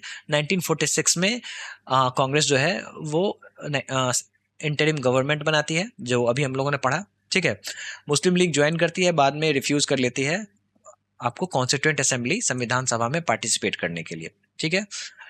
February 20th 1947 को ब्रिटिश पीएम क्लेमेंट एटली अनाउंस करते हैं, जो भाई ऐसा है, जो जून 1948 तक फैसला कर लो, उसके बाद आपको नहीं सुनूंगा मैं, और ट्रांसफर ऑफ पावर हो जाएगा, तुम लोग अपना समझ लेना कैसे क्या करना है, ठीक है। और लॉर्ड माउंटबेटन को भेज देते हैं, ताकि वायसरॉय बन के वो स्मूथ ट्रांजिशन कर सके, ठीक है। चलिए दोस्तों, माउंटबेटन प्लान एंड पार्टीशन को समझते हैं। देखो दोस्तों, ऐसा है, 3 जून 1947 की बात है, माउंटबेटन ने कंक्लूड किया, जो भाई ऐसा है, जो पार्टीशन ही एकमात्र विकल्प है, मतलब पार्टीशन जो है वही एक वायबल सोल्यूशन है, ठीक है, और इस तरीके से सिविल वॉर को अवॉइड किया जाएगा। दोस्तों ऐसा है, जो अगर इन्होंने इंडिपेंडेंस की घोषणा कर दी तो फिर हिंदू मुस्लिम लड़के मर जाएंगे, उससे अच्छा है जो 2 नेशन बना दिया जाए, पार्टीशन कर दिया जाए, 2 डोमिनियंस बनेंगे, इंडिया और पाकिस्तान। पंजाब और बंगाल जो है उसको डिवाइड किया जाएगा as per the number of Muslims, ठीक है, partitions on the basis of religious majority, ठीक है।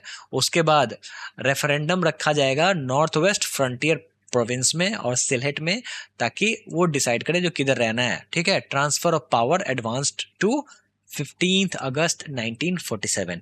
तो जो बात 1948 तक हो रही थी, अब ये बात 1947 में ही खत्म करने की बात हो गई, ठीक है। और ये 15 अगस्त 1947 पे ही ये मामला क्यों अटक गया? बात तो हुई थी जो भाई ऐसा है, जो 1948 तक चलेगा ये मामला, लेकिन ये इतना पहले ही क्यों हो गया, 15 अगस्त ही क्यों डिसाइड हुआ, ये हम लोग आगे समझेंगे, ठीक है। कांग्रेस ने सोचा जो भाई ऐसा है, जो चलो मरता क्या ना करता, एक्सेप्ट कर लिया इस बात को, ठीक है। उनको पता था जो भाई अगर ये अगर डिवीजन नहीं हुआ, पार्टीशन नहीं हुआ, तो ये सिविल वॉर में कन्वर्ट हो जाएगा, ठीक है। और मुस्लिम लीग तो बहुत खुश थी क्योंकि पाकिस्तान जो बन रहा था वो तो खुश होंगे ही होंगे, ठीक है। अब यहाँ पे लॉर्ड माउंटबेटन आपसे एक बात ये कह रहे हैं, जो ये 15 अगस्त 1947 वर्ड ये डेट कहाँ से आया? तो ये देखो ऐसा है ना, जो सेकेंड वर्ल्ड वॉर में जब जापान का सरेंडर होता है ना, 1945 की बात है, ठीक है। 15 अगस्त 1945 को जापान सरेंडर करता है। इसी डे को याद करने के लिए उसके 2 साल बाद 15 अगस्त 1947 को इंडिया आजाद माना जाएगा, ठीक है। तो ये आप समझ लो। इसी को माउंट बेटन प्लान भी कहते हैं। जून 3, 1947 को ये आया था। जुलाई 4, 1947 को इंडियन इंडिपेंडेंस बिल इंट्रोड्यूस किया जाता है ब्रिटिश पार्लियामेंट में। जुलाई 18, 1947 को इंडियन इंडिपेंडेंस एक्ट पास कर दिया जाता है। और ऐसा कहा जाता है जो 15 अगस्त 1947 यानी कि from the stroke of midnight Bharat आजाद हो जाएगा। 1947 में बाउंड्री कमीशन बनाया जाता है रैडक्लिफ के अंतर्गत, ठीक है, सर साइरिल रैडक्लिफ के अंतर्गत, ताकि पंजाब और बंगाल को इंडिया पाकिस्तान में डिवाइड कर दिया जाए, ठीक है। चलिए, सवाल आपके लिए तैयार है। 2013 में सिविल सर्विसेज में ये पूछा गया था, the people of India agitated against the arrival of Simon commission because. भारतीयों ने साइमन कमीशन के आगमन के खिलाफ आंदोलन किया क्योंकि एक ही कारण था, जो भाई कोई इंडियन उसमें नहीं था। तो यानी कि option number C, there was no Indian member in the Simon commission. इतना ही याद कर लो। 7 मेंबर्स थे, सारे के सारे ब्रिटिशर्स थे, इसी बात का विरोध हुआ था। On whose suggestion were the Indians kept out of the Simon commission. किसके सुझाव पर भारतीयों को साइमन कमीशन से बाहर रखा गया था? तो ये बदमाशी की थी लॉर्ड इरविन ने, याद कर लेना, ठीक है। उसी ने ये सुझाव दिया था, जब भाई तुम इंडियन को मत रखना इसमें साइमन कमीशन में, ठीक है, वो दिक्कत करेंगे। With reference to the period of Indian freedom struggle which of the following was were the recommended by the Nehru report. दोस्तों, नेहरू रिपोर्ट के बारे में पूछा जाता है। दोस्तों, जैसा कि मैंने आपको बताया, आपको जब 1945 में ब्रिटेन में सरकार गिरती है और लेबर पार्टी आती है, उससे पहले तो पूरी की पूरी बात ही डोमिनियन पे हो रही होती है, ठीक है। तो पूर्ण स्वराज यानी कि कंप्लीट इंडिपेंडेंस की बात तो होगी ही नहीं होगी, चाहे वो कहीं भी हो, चाहे वो इंडियन रिपोर्ट हो या फिर ब्रिटिशर्स की रिपोर्ट हो, ठीक है। तो नेहरू रिपोर्ट में भी कंप्लीट इंडिपेंडेंस का प्रोविजन नहीं था। 1 ऑप्शन चला गया, बचा 2 और 3। ऑलरेडी हम लोगों ने ये सवाल देख रखा है। Who among the following was responsible for the formation of Independence of India League 1928? निम्नलिखित में से कौन सा भारत स्वतंत्रता लीग 1928 के गठन के लिए जिम्मेदार था? तो दोस्तों, हम लोगों ने देखा था जवाहरलाल नेहरू थे, सुभाष चंद्र बोस थे, और कौन थे? बस यही दो थे। आचार्य नरेंद्र देव और जयप्रकाश नारायण तो कांग्रेस, जयप्रकाश नारायण थे, ये तो कांग्रेस सोशलिस्ट पार्टी इन्होंने बनाया था। और जवाहरलाल नेहरू, सुभाष चंद्र बोस ने इंडिपेंडेंस ऑफ इंडिया लीग बनाया था। इसलिए बनाया था, इसलिए बनाया था क्योंकि नेहरू रिपोर्ट जो था, जो कि 1928 में आया था, उसमें कंप्लीट इंडिपेंडेंस की बात नहीं की गई थी। इसीलिए इन्होंने इंडिपेंडेंस ऑफ इंडिया लीग बनाया था। और 1929 में लाहौर सेशन हुआ था, जहां पे कंप्लीट इंडिपेंडेंस की बात की गई थी, पूर्ण स्वराज। The Lahore session of Indian national Congress 1929 is very important in history because, किस लिए इंपॉर्टेंट होगा बताओ दोस्तों? तो a resolution was passed rejecting the two nation theory in that session. No, ये बात तो बिल्कुल गलत है। The rift between the extremist and the moderate was resolved in that session. बिल्कुल गलत बात है, वो तो 1926 और 1916 में हुआ था, है ना। तो Congress passed a resolution demanding complete independence. बिल्कुल सही बात है। तो only one will be the right answer. चलिए, एजर्शन रीजन देखते हैं। देखो दोस्तों, ऐसा है, जो नए पैटर्न पे एजर्शन रीजन बहुत ही ज्यादा पूछा जाता है, तो ये आपको समझना होगा। The salt agitation was launched by Mahatma Gandhi 1930। ये बात तो बिल्कुल सही है, ठीक है। देखते हैं रीजन क्या था इस चीज का। तो Mahatma Gandhi object was to make salt available free to the poor. क्या यही रीजन था? नहीं दोस्तों, रीजन था जिसको हम लोग हिंदी में कहते हैं सविनय अवज्ञा, इंग्लिश में कहते हैं सिविल डिसोबीडियंस मूवमेंट, ठीक है।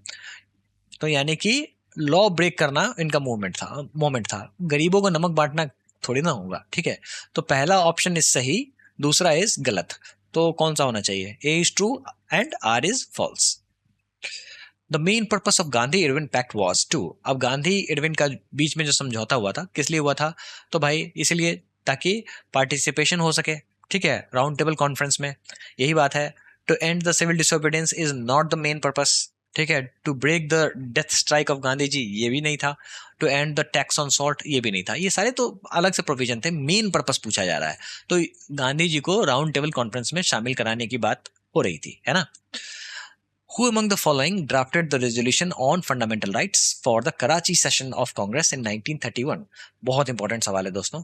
तो दोस्तों ऐसा है, जो फंडामेंटल राइट्स की बात कराची सेशन में की गई थी 1931 में, ठीक है, और इस रेजोल्यूशन को पास करने वाले थे, ड्राफ्ट करने वाले थे जवाहरलाल नेहरू। याद कर लेना, बहुत इंपॉर्टेंट है। इसके अलावा एक और चीज हुआ था, नेशनल इकोनॉमिक प्रोग्राम इसी समय में लाया गया था, ये भी आप याद कर लेना, ठीक है। और ये जो फंडामेंटल राइट्स की बात हो रही है ना, ये जवाहरलाल नेहरू के द्वारा, JLN जवाहरलाल नेहरू के द्वारा लाया गया था, और इसको ड्राफ्ट करने में मदद की थी एक व्यक्ति ने जिनका नाम था MN रॉय। कॉम्पिटेटिव एग्जाम्स में ये भी पूछेंगे तो इंपॉर्टेंट है, पता होना चाहिए आपको। तो कराची सेशन याद कर लेना 1931 में, fundamental rights, MN Roy, national economic programme और जवाहरलाल नेहरू, इतने सारी चीजें आपको याद करनी पड़ेंगी। विच of the following leaders participated in the second round table conference? निम्नलिखित में से किन नेताओं ने द्वितीय गोलमेज सम्मेलन में भाग लिया था? देखो, सेकंड वाले में महात्मा गांधी ने भाग लिया था, बिल्कुल सही बात है। इसके साथ साथ सरोजनी नायडू गए थे, बिल्कुल गए थे, ठीक है। उसके बाद मदन मोहन मालवीय ने भी पार्टिसिपेट किया था, मौलाना आजाद ने नहीं किया था। तो 1, 2 and 3 will be the right answer. थोड़ा सा ट्रिकी सवाल है, ये आपको समझना होगा, ठीक है। इसके अलावा और भी लोगों ने पार्टिसिपेट किया था, जैसे एनी बेसेंट, नाम आपने सुना होगा ऑलरेडी, गांधी के समय में ये नाम आपने सुना होगा। होम रूल याद आ रहा है कुछ? तो इन सभी लोगों ने पार्टिसिपेट किया था, मौलाना आजाद ने नहीं किया था। चलिए अगला सवाल है, assertion reason. Jawaharlal Nehru represented Indian national Congress in the second round table conference, क्या ये बात सही है? बिल्कुल गलत है, ठीक है। दूसरा देखते हैं, it was implicit in the Gandhi-Irwin Pact 1931 that Indian National Congress would participate in the second round table conference। इसीलिए तो रखा गया था गांधी इरविन पैक्ट, ताकि गांधी जी को कांग्रेस का नाम नुमाइंदा बना के राउंड टेबल कॉन्फ्रेंस में पार्टिसिपेट कराया जाए। तो ये बात सही है, तो पहला गलत है, A is false, R is true. चलिए एजर्सन रीजन एक और देखो, the British government announced a communal award in August 1932। बात सही है ना। अगस्त 1932 में ही रैमसे मैकडोनल्ड ने कम्युनल अवार्ड की घोषणा की थी। रीजन क्या था? It allowed each minority a number of seats in the legislature to be elected on the basis of separate electorate. देखो दोस्तों, ऐसा है, दोनों स्टेटमेंट सही है, और पहला स्टेटमेंट का कारण जो है दूसरा है, मतलब जो रीजन जो है वो मैच करता है, यानी कि A and R are true, R is the correct explanation of A। The Congress socialist party, अभी मैंने आपको बताया था, जयप्रकाश नारायण और आचार्य नरेंद्र देव, ये आपका बेसिकली कांग्रेस का ही सोशलिस्ट विंग था, है ना। तो ये सारी चीजें आपको पता होनी चाहिए। चलिए अगला सवाल है, the Congress ministries in all provinces resigned in the year 1939। बिल्कुल सही बात है। The Congress did not accept the decision of the viceroy to declare war against the Germany in the context of second world war. देखो दोस्तों, दोनों बात बिल्कुल सही है। ऐसा हुआ था, जो 1937 में सरकार बनी थी, प्रोविजनल गवर्नमेंट बनी थी through 1935 government of India act, है ना। 2 साल चली, 1939 में लॉर्ड लिनलिथगो ने अनाउंस कर दिया, जो भाई ऐसा है, जो इंडिया भी पार्टिसिपेट कर रहा है ब्रिटेन के बिहाफ पे। ये बात कांग्रेस को पसंद नहीं आई, उन्होंने कॉन्स्टिट्यूशनल डेडलॉक क्रिएट कर दिया, उन्होंने एक तरीके से रिजाइन दे दिया। तो ये option number A will be the right answer. Stafford Cripps, यानी कि क्रिप्स मिशन की बात हो रही है, 1942 में ये आए थे, came to India with a draft declaration proposal for the British government which included that, क्या क्या क्या था पॉइंट देखते हैं। India should be given a dominion status. तो देखो भाई, ऐसा है, जैसा कि हम लोगों ने पता है, 1945 से पहले जो भी बातें होंगी वो डोमिनियन स्टेटस की ही होंगी, ये बात सही है। All provinces and the states must be merged to make an Indian union, बिल्कुल सही बात है, इन्होंने ऐसा बोला था, जो जितने भी प्रोविंसेस हैं और स्टेट्स हैं उन सभी को मिलके ही इंडियन यूनियन बनाया जाएगा, ठीक है। लेकिन एनी प्रोविंसेस और state can take the decision to live outside the Indian union. अब ये स्टेट प्रोविंसेस पे डिपेंड करता है, जो अगर कोई ऐसा प्रोविंस चाहता नहीं है जो इस यूनियन का पार्ट हो, तो वो ऐसा कर सकता है।